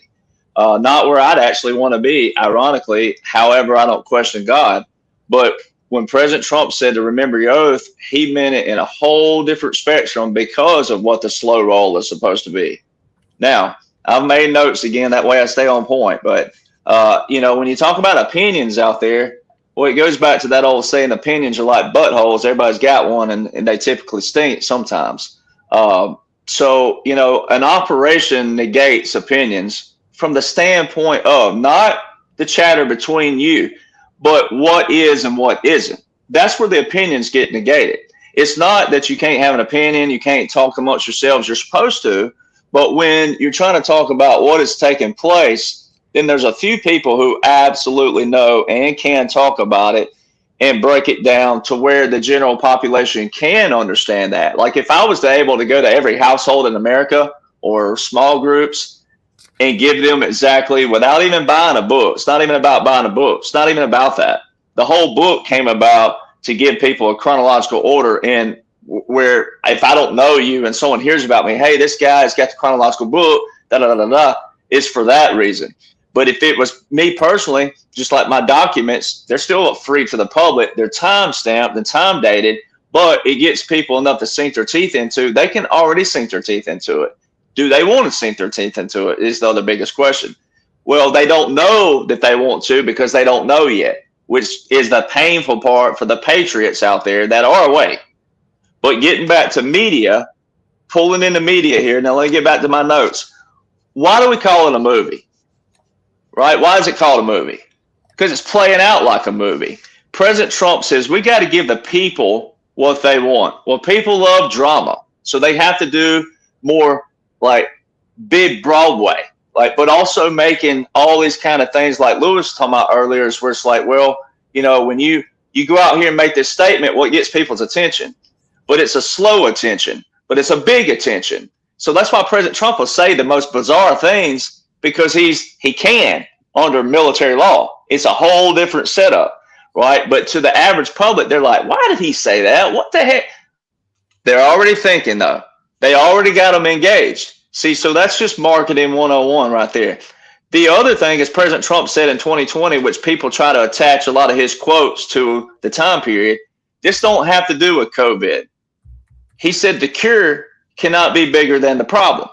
Well, that could be applied to anything in this operation. The cure cannot be bigger than the problem, which means we don't need 47 new laws when we already have a law.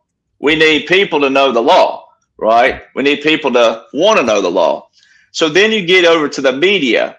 If you believe that President Trump's in control, then you got to believe he's in control of the media.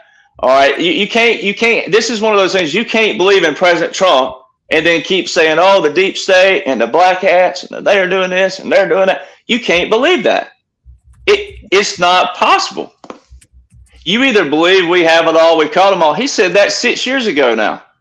And now he's showing everything. It's all coming out slow roll. So you either believe in President Trump and it's a slow roll, or you just stay in the normie world, because that's the normie's way of thinking, because they don't know what to think right now. They don't know that they don't know. So 47 United States Code Section 606. Now, I don't make money on this book, but I'm going to show people this book again. I don't know how many can see it, but I get it right up near the screen. This is what the military this is what military intelligence uses. All right. This is what everybody knows in the military, or you're supposed to know. All right. Military government and martial law. All right. To the point earlier, someone made a point about the state of emergency. You know how many state of emergencies are already declared right now? I mean, every single economics, international economics act, every one of them are invoked right now. Every single one of them.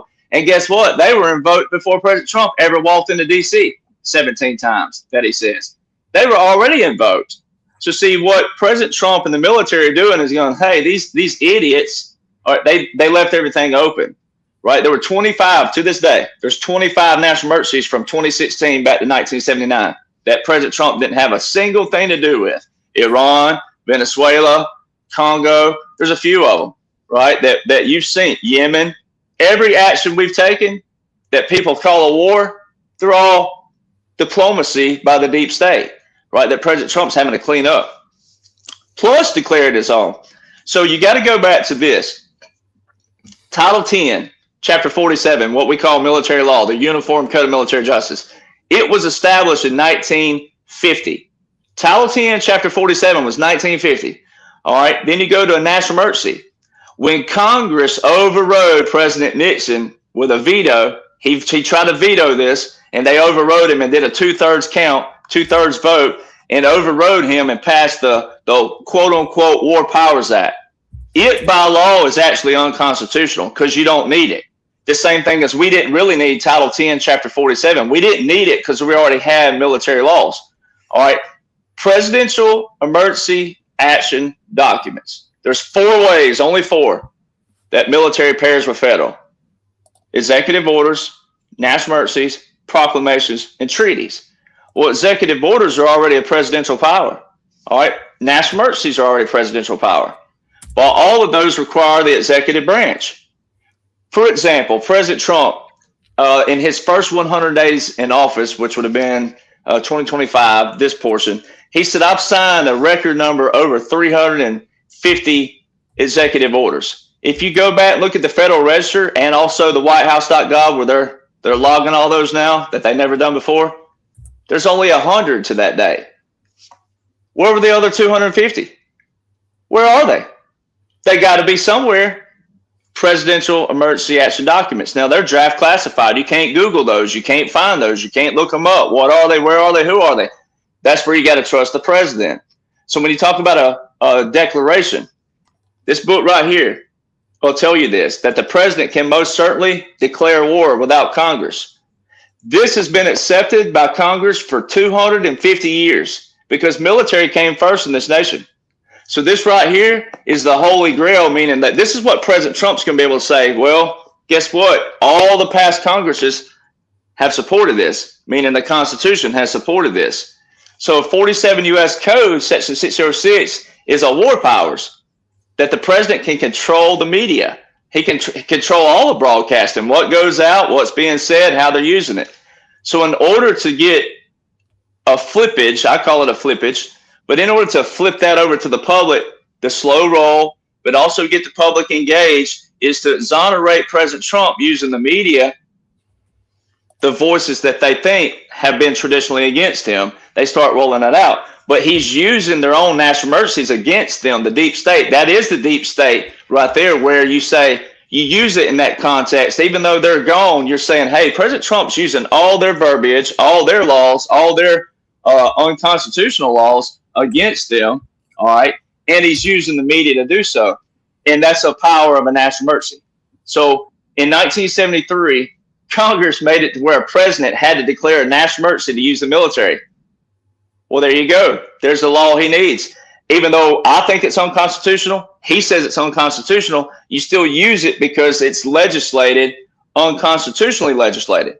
So the media is genius in another way. They're a part of this. I mean, why wouldn't you use the media? You have to use the media. So what everybody's seeing right now, if you call yourself a patriot, great, baby, get your popcorn and smile and see that, okay, you're not part of this.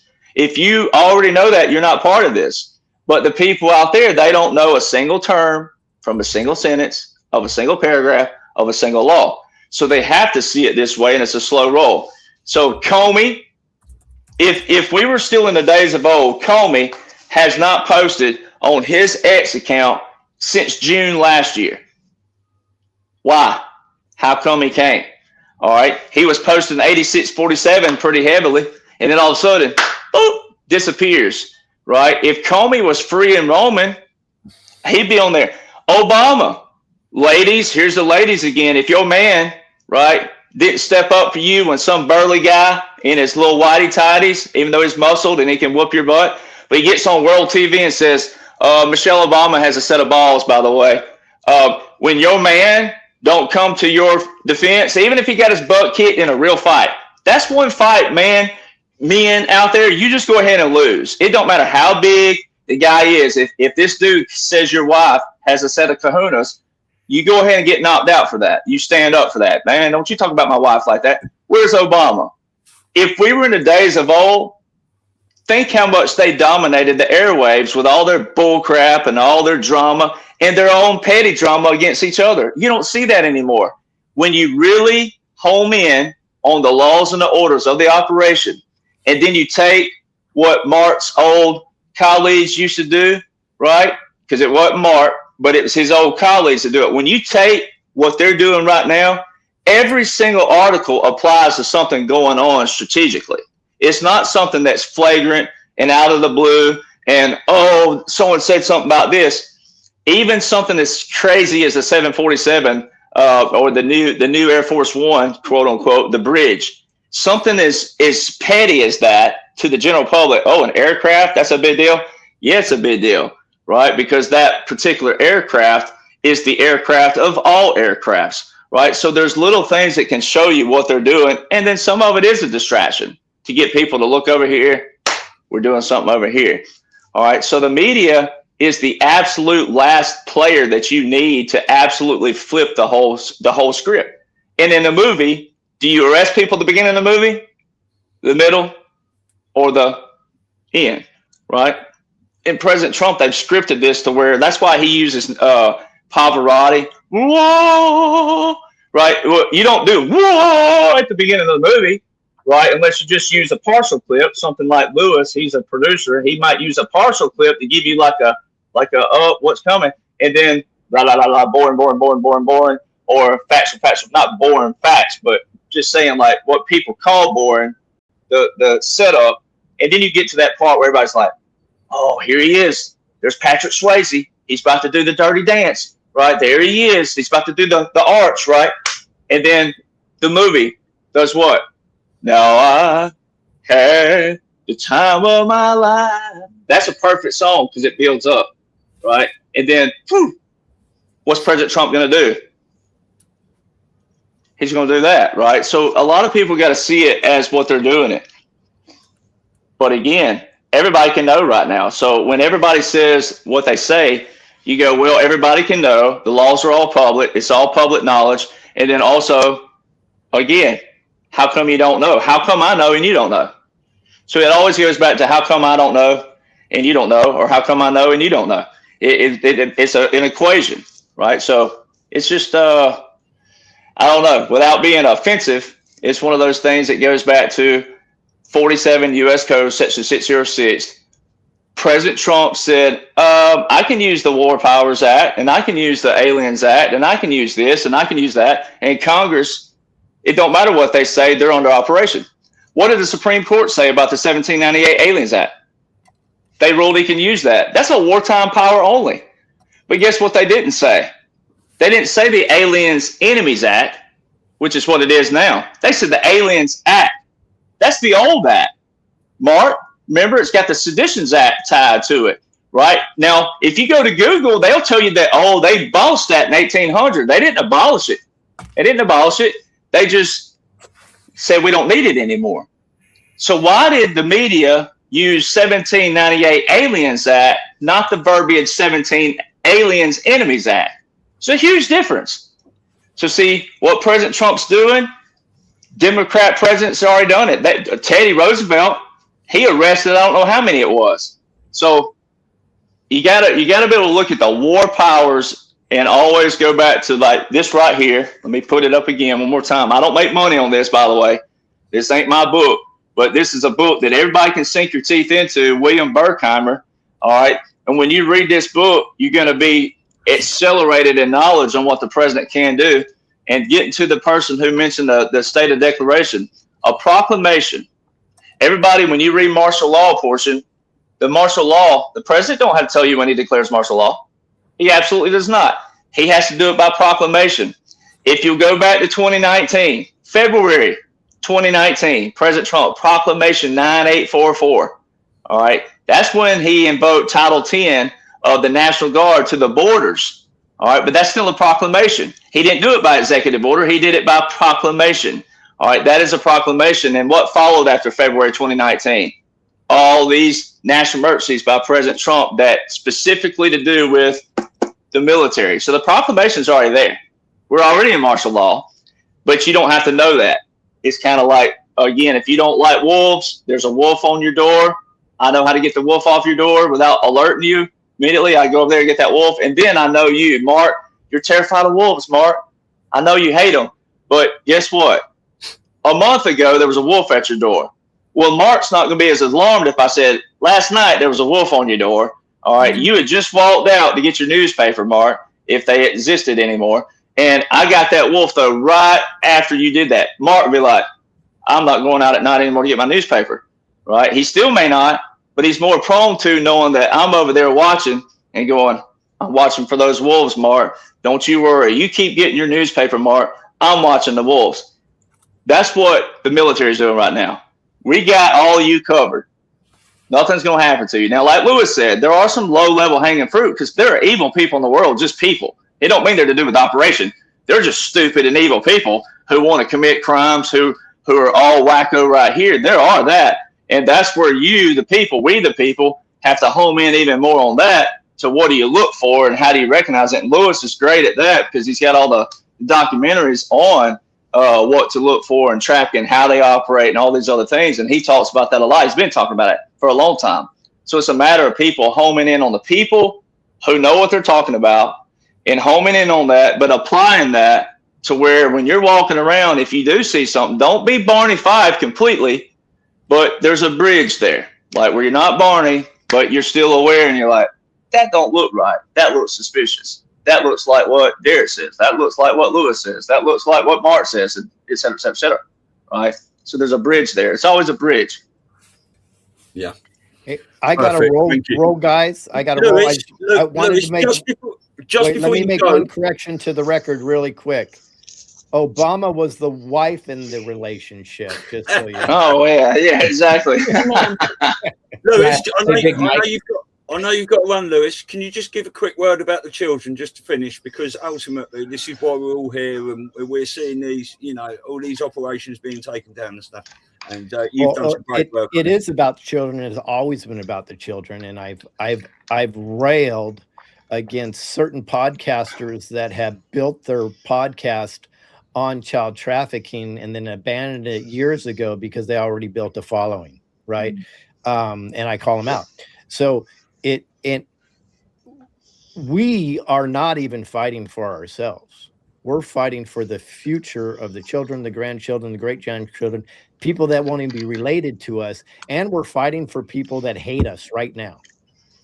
That's what this fight is about.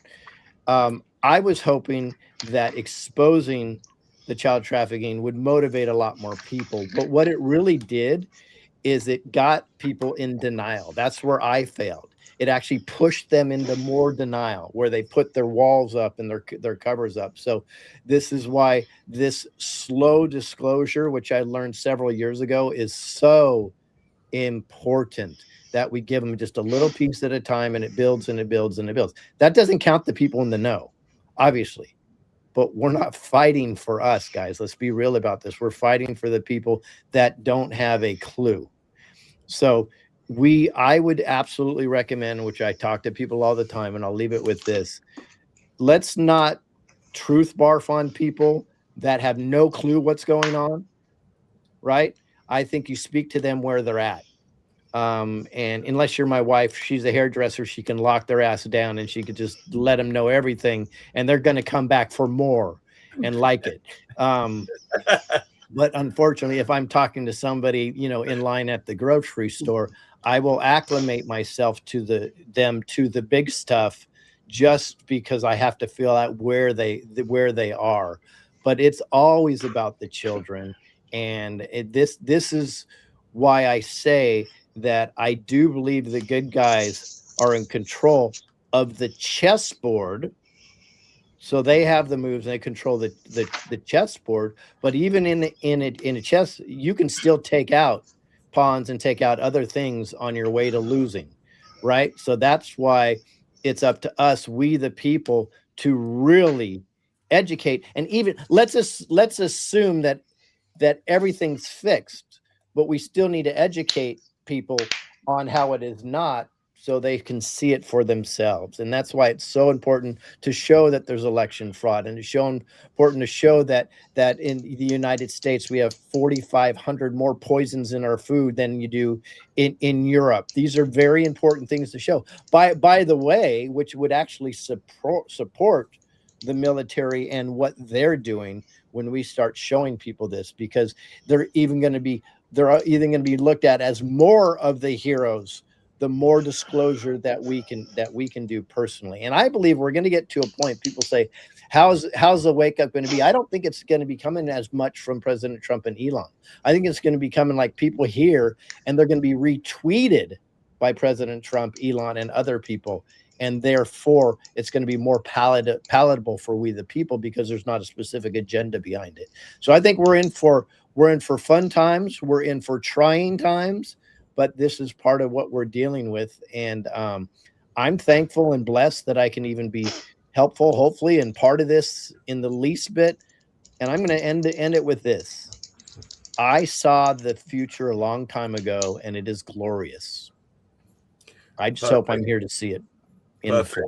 flesh. And that's the great line, Lewis, as well. We are fighting for the people who hate us, not just the children, for the people that despise us at the moment. And I just don't realise yet. They will. Appreciate all of you folks. Thanks for giving me the time. Lewis. This was spontaneous, or I would have stayed here longer. Yeah. You take care. Ciao. Take care. See you later. Patriot, Derek, do you want to, talk about what Lewis is talking about? It's all about children. Then, I'd like to have Mark to have the last word today. Obviously. Sure. I'll jump in and talk about that. And first of all, I think this was a great panel. As far as I'm concerned, when you get differing viewpoints on certain issues and there's a little bit of back and forth, whether you want to call it debate, whatever you want to call it, I honestly believe that that's healthy because it helps the audience. I mean, ultimately, why are we here? Why are we doing this? First and foremost is for the children. But indeed, we've all been put in this position so that we could help people navigate through this process.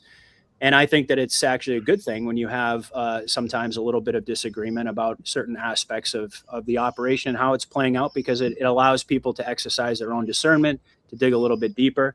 But having said that, in listening to everybody today, I primarily believe that in principle, we're on the same page, that the White Hats are in control, that we're still in many ways engaged in a mop-up operation. And that, that the media, the information that's being dispensed to us is being guided and directed by the White Hats. So in terms of all of the major points, I would say that primarily I'm in agreement with what was said on this panel today. As far as the children are concerned, that's one of the reasons that I have so much love and respect for Mark, because he's always had that as the primary focal point of his work. And indeed, many, many times, many episodes, I've delved into it. The problem I have a lot of the time is that I have a difficult time holding it together. When I really get into these discussions, you can go back and listen to some of the ones that I've done in the past. And very often I find myself just like kind of breaking down in tears. I mean, and I know as a father having two young kids, it's even more amplified, that feeling of wanting to, that paternal instinct to protect children. Everybody has it, but it really comes to the fore when you have your own children, particularly young ones. And, I think, Mark, the last conversation you and I had, we were talking about this, is that like any time a child gets trafficked, anytime a child gets raped, etc., that it could be your child that's next. Mm-hmm. And that's where I'm coming from in terms of being realistic about the fact that indeed there's still a lot of evil in this world. I believe that the power players have been taken out behind the scenes, and in many ways, they're actually taking their cues, no pun intended, from the White Hats, having taken certain players off the chessboard and removed them and replaced them rather with White Hat operators who are actually giving these people orders and directing them in the exact direction that the White Hats want them to go. But it's so important to never lose sight of what it is that we're all fighting for. And at the core of all this, I've always said it's a spiritual war. And our most basic instinct as human beings is to protect innocence. And that's ultimately the currency that the deep state cabal trafficked in, was innocence, was, children, adrenochrome, etc. These things, when I learned them very early on, they moved me to such an extent that was actually the one thing that enabled me to push beyond the fear of becoming a public voice and a public figure, being part of this movement, was having to grapple with those evils. And indeed, that I still believe, as Q indicated, that's going to be the uniting factor across all party lines. It's going to be crimes against children that unites us. However, there may be certain aspects that need to be disclosed first. In a similar way, we were talking about the structure of the movie. If you're scripting this all out and you're going to gradually give the public the truth, or at least most of the truth, you're probably going to save the most horrific aspects of it for towards the end, when people are actually capable of being able to get their brains around this information. When you go back to the beginning of the year, January, February, when they released the Epstein files, or, there's still quite a bit of redactions in there, but they put out some pretty significant and horrific details that the public was, it was no longer a conspiracy theory. It was no longer a fringe topic. It was put out there. It was all over the place. Even the mainstream media, to a certain extent, couldn't ignore it. But part of the problem, again, I go back to, is that the normie mindset is what defines the normie mindset is they're so deeply brainwashed, and their consciousness is propping up and adhering to this matrix, that until they get the direction from what they see as the arbiters of truth and reality, which is the mainstream media, and of course all the actors who are playing the deep state politicians, until they're told to care about something. Unfortunately, I don't think that's going to happen. Mark mentioned a little while ago, it was probably towards the beginning of the show, like, what's it going to take for people to be like, that scene in the movie, I'm mad as hell and I'm not going to take it anymore.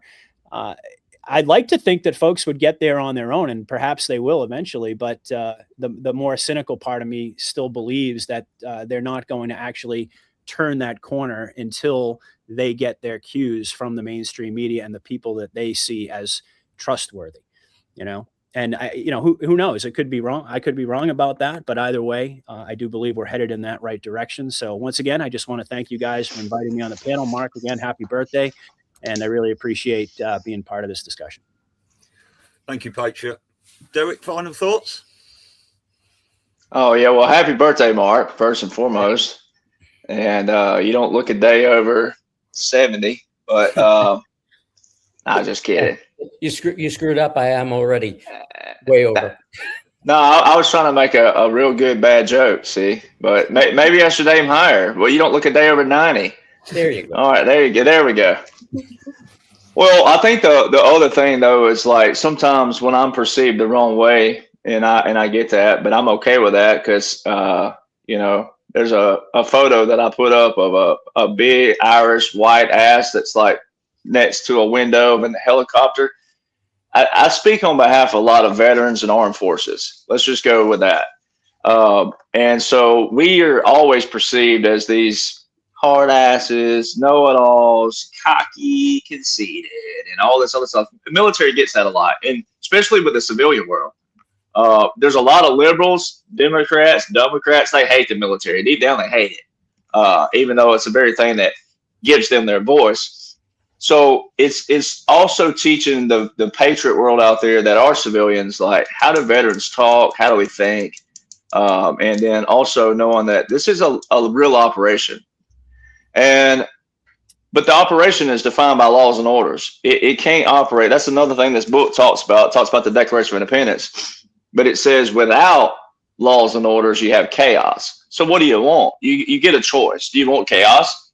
Well, that's the case. We could all be Barney Fife. We could take the law in our hands. We could walk around with a 38 or a 45. And if I don't like what Stu has to say about me, then it depends on how I'm feeling that day. Stu may just walk up on the wrong day. We wouldn't want that. You couldn't have that. That's why our founders had a Revolutionary War. But if you go read John Adams' quote, the Revolutionary War was a product of what the people had already thought. The war didn't create the thought afterward. The thought was already there. The ideology was already there. They'd already fought it out in another manner. The war was a repercussion of that, right? The ones who were angry, mad, and all that. That's why when you look in graveyards, 98% of graveyards, they're just regular people, right? Civil War, same thing. All in the South. I can go to graveyards all in the South. You'll see one or two Confederate graves.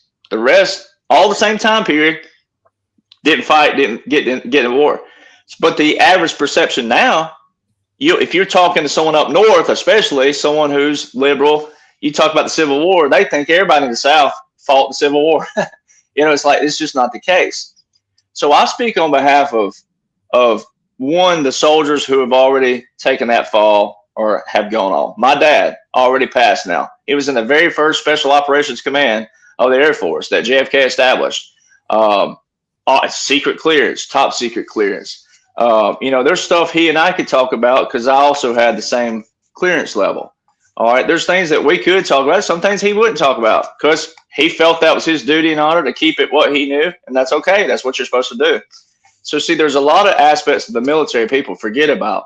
But if you acknowledge President Trump is the greatest of all time, if you acknowledge there's a military operation, then you got to acknowledge everything as this is an operation, not, oh, what's left for the people in the sense of to make up what they want to make up out of it. That's just not what happens. And that's why a lot of us butt heads everywhere else out there, especially when I've been at some events where there's some absolute people who just want to take me out in the parking lot, right? That's why I have security detail and everything around me all the times, because that's what was told to me to have by the people that I work with, right? Have security detail, just be safe, don't be sorry, because we need everybody in this operation knowing what's going on to bridge that gap. But people get mad because I'm like, well, when you use a phrasing and a terminology military operation, then you need to know what that consists of. And civilians need to know their role, know their place. That don't mean not to question, that don't mean not to have conversations, but when a veteran steps in a room, Lieutenant Colonel Bosey, Major Jim O'Connor, Lieutenant Colonel Lennox, whomever, it don't just have to be me.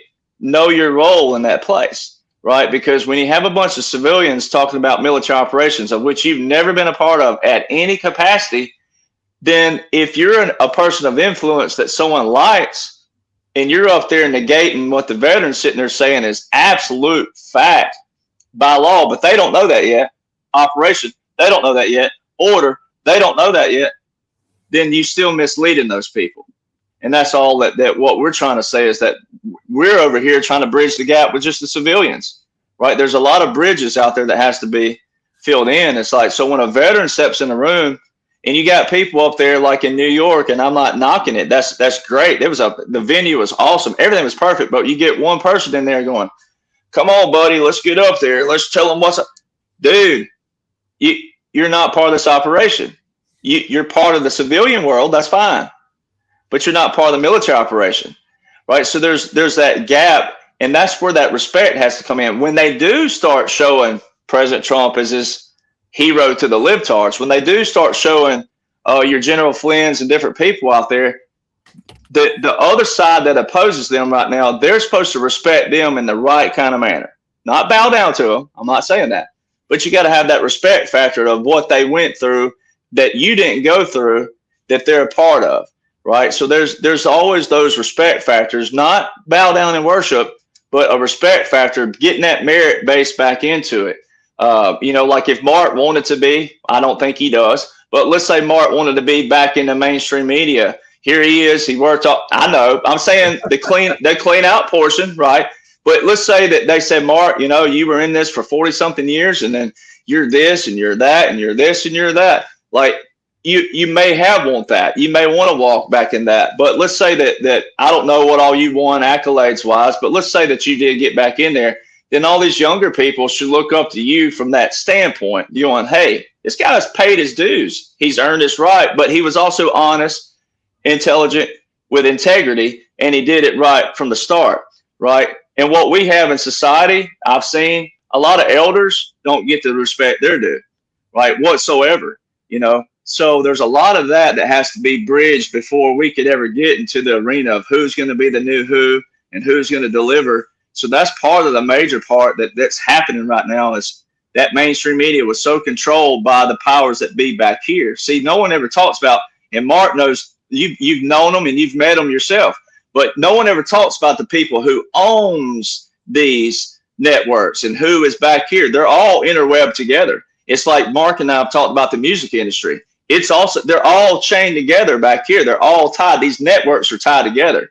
And that's how they've controlled the people. Even music, something as simple as music. People think, oh, I love music. Oh, I love it. And this, they don't realize who's back here controlling it. They don't realize, hey, it's a managed buffet. It's managed democracy. It's an illusion of choice. Here's your choices. These are the artists you get to listen to, but no one ever thinks, now, how did these artists get selected? Who are they? Where are they? And who selected them? It's that network back here that no one talks about. So it's not necessarily the journalists. The journalists, a lot of them are just being told what to do, and then they're hateful just because they're hateful, some of them. But it's really back here, they're given the free reins to do that. So that was the major market that had to be taken down, and they have absolutely been controlled the right way through the operation. The reason why I know that is because I have a badge through that organization right now, a current badge to that organization. So I already know that. And, I've been slapped on the wrist the whole time. Because I've put out certain things, and they're like, whoa, bring it back, reel it back in. We have a guy that I won't say his name. but we have a guy that's high-level British intelligence, and he was on a podcast with us like 2 years ago, and his people were like, whoa, whoa, whoa, bro, step back, take it back. And so he had to disappear. He had to stop coming on the shows with us because we're current in operations, especially with Britain going through a lot of stuff that they're going through. So at that time period, which has been 2 or 3 years ago, he had to step back in another way because there's some places that haven't caught up the speed America is, but over there. So, you know, he still shows his face sometimes, but he'll come in as a alias, right? So it's little things like that that people just don't ever think about. But as far as the greater operation, it's already taken care of. And then people getting their orders, people are already getting their orders. It's just a slow roll of getting their orders. And it's a slow roll of teaching them what that order looks like. But that's what a law and an order is. And so until the general mass public does see their rest, like you say, they're not going to believe certain things. But that also goes back to, I'm always going to do it. I don't make money on it. This whole book, all of military law is about prevention, prevention, prevention, prevention, which Mark and I have talked about this a lot. If you're a good person on the front, everything else takes care of itself, right? Because your intent and your motives from the beginning are, Stu, I care for you. I don't care if you believe in blah, blah, blah, blah, blah. I'll fight for you. You know, Elisa, if you believe in this, I don't care. I'll fight for you, right? So on the front, always knowing what's right on the front and always doing what's right on the front. And that's what the military was supposed to look like. It ain't always looked like that. And that's why President Trump brags about rebuilding the military. He's absolutely rebuilt the military. They got rid of all the woke ROTC programs that was putting in all these officers. That's why people need to know the military, because you have the officer side and enlisted side. The officers are the one who take the orders and give the orders. The enlisted are kind of like the people. Like if the enlisted have no idea what's going on, then they're going to take an order that may have been an unlawful order, but they're going to take it and they're going to go operate that. And then they'll catch themselves in a situation like a Navy SEAL did a couple of years ago when he had to kill his way out of a country. Now, they did exonerate him and let him off because it's the new administration. But if that wouldn't have been an old administration, they'd have made an example out of him, right? And they would have absolutely thrown him in Leavenworth and gave him no telling what. So military also has to know that too. So no one's exempt from knowing it. But it's just a matter of making education cool. And we have it to where, Mark, you remember the guys with the old Fu Manchus and all that? Those were the historians that no one listened to that I listened to. Those are what I listened to as a kid. Now, they seemed old fogey and old and boring, but now we got to be the cool people saying, well, education is cool, laws are cool, orders are cool, but we got to have them. If we didn't have them, there'd be chaos. Right. So anyway, I'm trying to make a point short and quick. It's hard to do that with military. Right. Derek, but people are getting their orders. Derek, can you just tell people what that book is again? The people are asking in the chat. So is it showing on the screen? Yeah, that's perfect. Yeah. Thank you very much. Let everybody screenshot it. But Now look, you don't have to buy the book.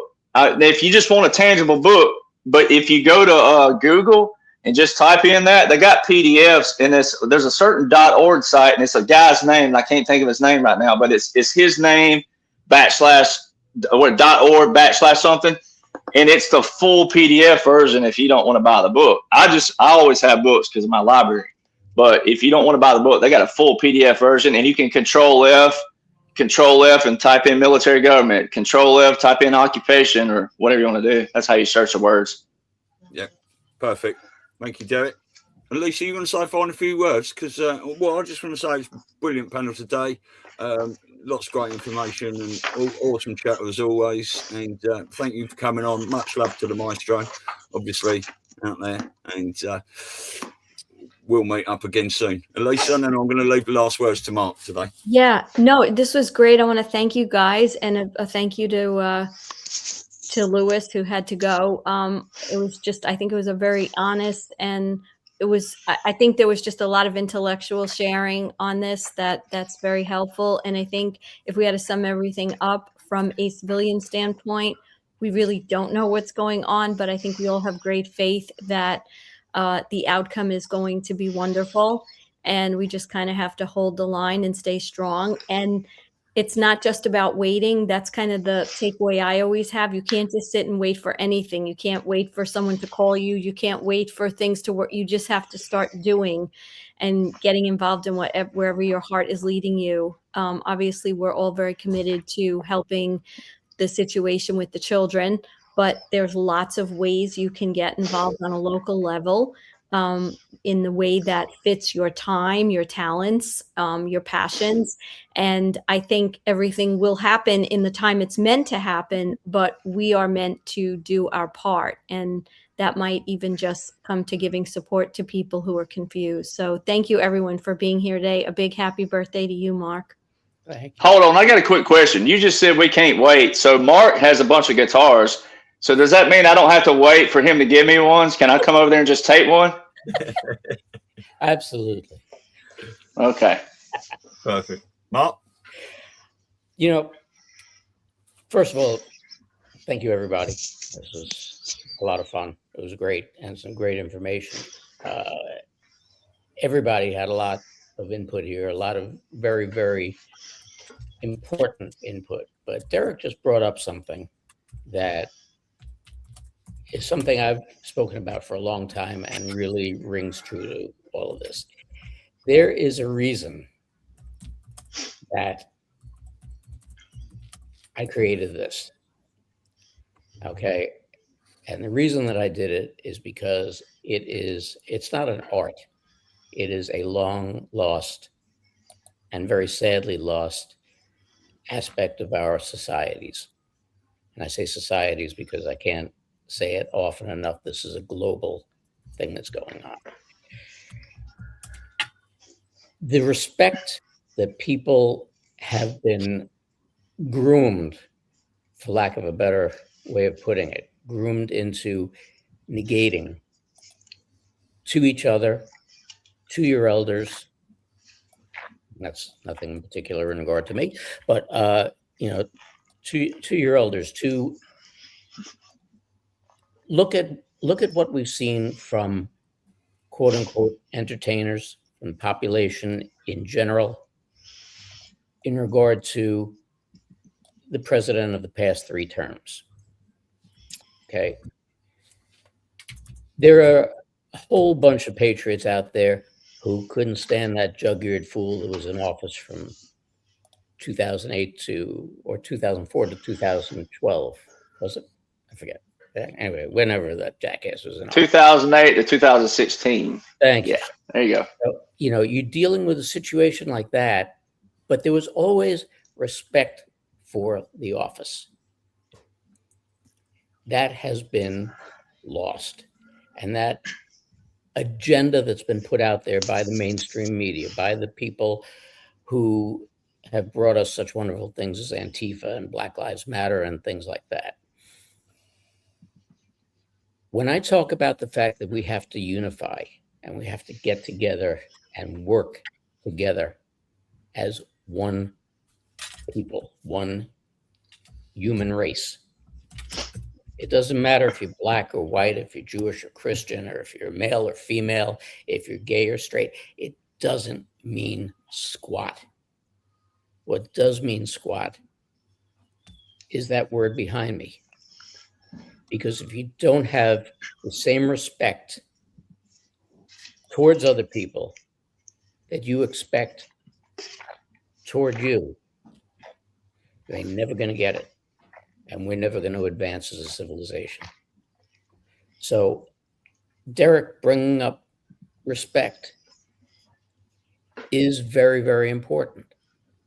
The reason I started this show is very, very important. We all need, I've said before, you know, you don't have to love thy neighbor, but for God's sake, you got to get along with them. And you have to have that modicum of respect for everybody that you deal with. And you have to have that modicum of respect for your leadership, even if you don't feel they're doing a good job, even if you don't feel they're representing you. Okay, and I'm talking about the head guys. not necessarily the people who were making the laws, because we've already seen how they've hijacked our laws, our rules, and regulations. But again, we've allowed that. So if you want to have respect for yourself and have respect for others and do for others to make things better. And maybe, just maybe, if we do that, not only will this war end, but you'll actually get to be as old as me and not be miserable. So can I say one more thing? Just no. I'm not trying to be disrespectful to the panel, but for your sake and everybody here, talking about respect. This book right here is perfect. I didn't know we were going to lead to this, and you didn't either. This is all spontaneous. We didn't plan this, folks. But to show you respect and what we're talking about, my dad always taught me the same thing. Any kind of room I was in, elder, you respect that elder no matter what, because they've lived more life than you, right? That's why I don't sit under preachers who are my age. I want preachers who have lived some life, right? I want some gray hair. I want some white hair, because they're going to tell me some things about life maybe I don't know about, right? This right here is a perfect example. When I show you the William Burkheimer, so the guy who wrote the general premise, and I have another book, I can't reach it right now, but Military Law and Precedents, you can look that up as well. All you do is go to Google, look up military law and precedents in that order, and it'll pull up another book. That whole premise made this guy right here write this right here. General Sherman and a full bird colonel had a sit-down discussion, and they went head-to-head on certain aspects of military law. And it wasn't one of those where, oh, he flexed his muscles and, oh, boy, everybody was roaring, because when everybody walked away from there, the colonel actually won everybody over versus the general, right? And it wasn't one of those flexes where the colonel walked around and, oh, man, people think I'm bigger than the general. It wasn't that. It was a mutual respect between two masterminds out there, respectful masterminds of each other's work. But the people ultimately decided, the people of the military decided, hey, we like this approach better than this approach, right? And so it all goes back to, that was a full bird colonel went up against a general in a full head-to-head debate. And we're talking about head-to-head of layers of what even I know: irregular warfare, unconventional warfare, asymmetrical warfare, guerrilla warfare, all kinds of warfare at that time period. So that's a prime example. Some people hear the word respect so much, as Mark, we talk about too, they've heard it so much, it's so watered down, they don't even realize what it is. It's an action. It's not a word. It's not something spoken. It's an action. And so that's a great example of tying that in, of how this even, the whole premise of it came about was because two men put their egos aside and they went head to head on approaches and applications of military law. And that's what came about, is the military law and precedents, and then military government and new approaches of how we do this moving forward with the way even our battlefield has changed. Yeah. Here. Absolutely. Absolutely. Look, respect is key. Respect is really key. It's not just a word, and it's not just the name of a show. It's key in our lives. And if you look at the lack of respect that most people have for each other, lack of respect that people have for opposing ideas and thoughts, it's really hurt our society. Yeah. And we got to bring that respect back It's in. just everywhere. You know, and we have to really take a look at that. My daughter works in a hotel, very high-end hotel. She's a kid. She's in college. She came home crying the other day because they just come into the hotel, these people, screaming at her over a policy that she has no, what goes through these people's heads, to be, whether it's a kid or an older person. I was in Home Depot, the man that works with the paint, we're having a conversation. He said, I can't tell you, these people come in and summon me with their hands. They don't, I don't know. It's just something that has to be worked on, that everybody has to start saying the golden rule: treat people the way you want to be treated. And then everything would be a lot nicer in this world. Absolutely. It's a sense of entitlement that too many people have. It came about, I go back to it all the time. Everybody can rant and rave about Reagan, but the Reagan administration created the me generation. and it's only gotten worse, worse and worse and worse. And it's got to be turned around. That's why, you know, we talk about how big the military has gotten. People are back, not for the sake of war, but there should be a draft. There really should be a draft, because what is one thing that the military teaches you? Respect. It teaches you rules and regulations, and it teaches you the respect for other people. It teaches you the respect for where we are. And that's what's got to come back into our lives. Well, a military draft, we have been talking about it for a long time, but it should certainly sort out the woke generation. They won't know what hit them, you know. And so let's see what happens. Trophy for them. Yeah, Right. let's see what happens. Spread the love and be your authentic self in a good way. Before we go, though, I don't know if either one of you two want to bring it up. I already brought it up last week when Patriot and I spoke. There's an event coming. Yeah. We don't have the full promos yet, but you guys want to bring it up, or you want me to do it? Whatever. If you like. I normally leave it to Elisa, but yeah. Yeah. So between the two of us, Mark, right, we've got a great. I see your cat, Patriot. I got an orange one too. So cute. We are now locked in. We're going to have the Awakening Summit. I think a lot of you heard it was previously touted that it was going to be in Arizona. We've moved it to Florida. We have the dates locked in, October 16th to the 18th. It's in Clearwater Beach, going to be at the Wyndham.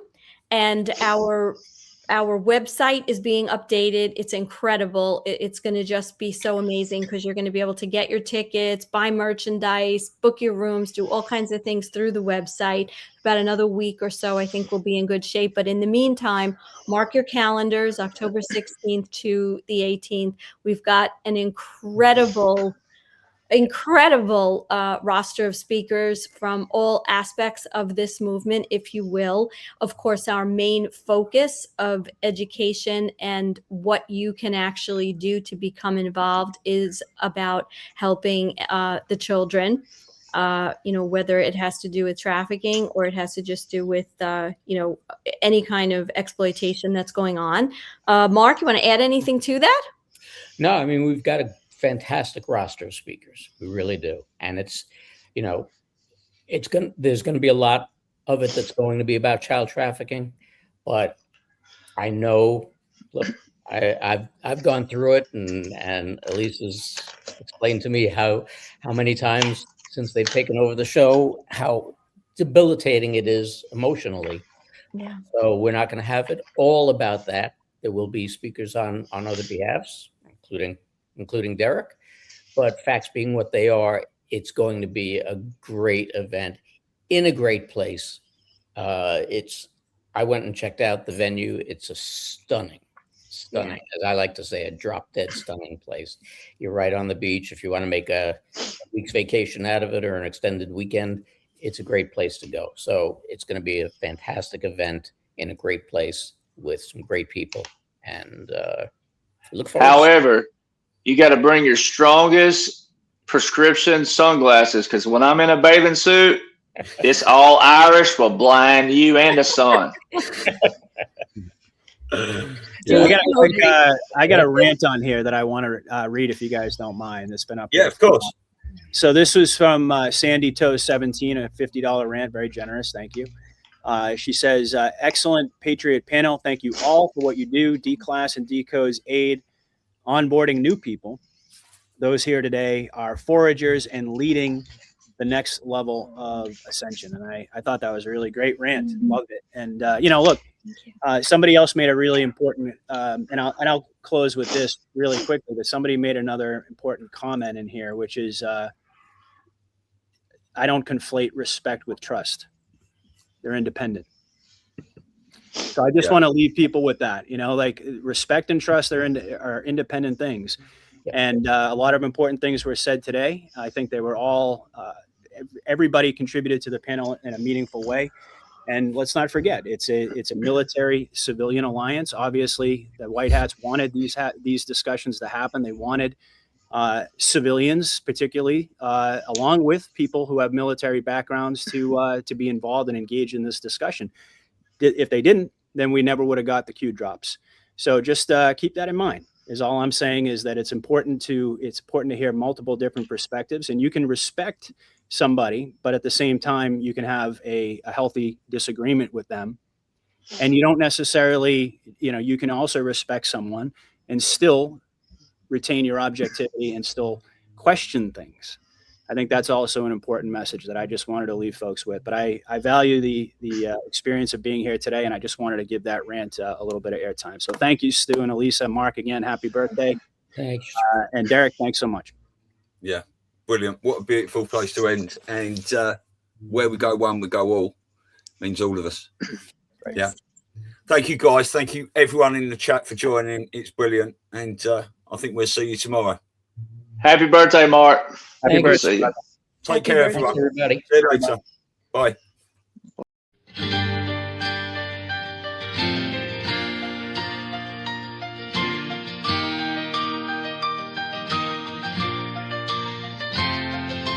Children are the center of our world, and we do our best to show them that we care. But evil is lurking everywhere to steal their youth, kill their soul, show them things that they should never know. We live in the craziest of times, you never know what's in another's mind. We keep them safe, protect from bad, but they just choose to make them sad and keep their evil rituals alive. Who saves the children? We do, we do. Who keeps them safe and warm and so secure?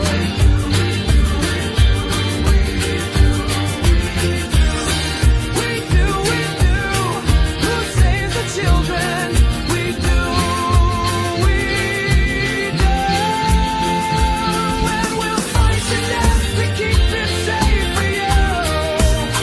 We'll fight for what's right with all of our might, and we won't leave one single child behind.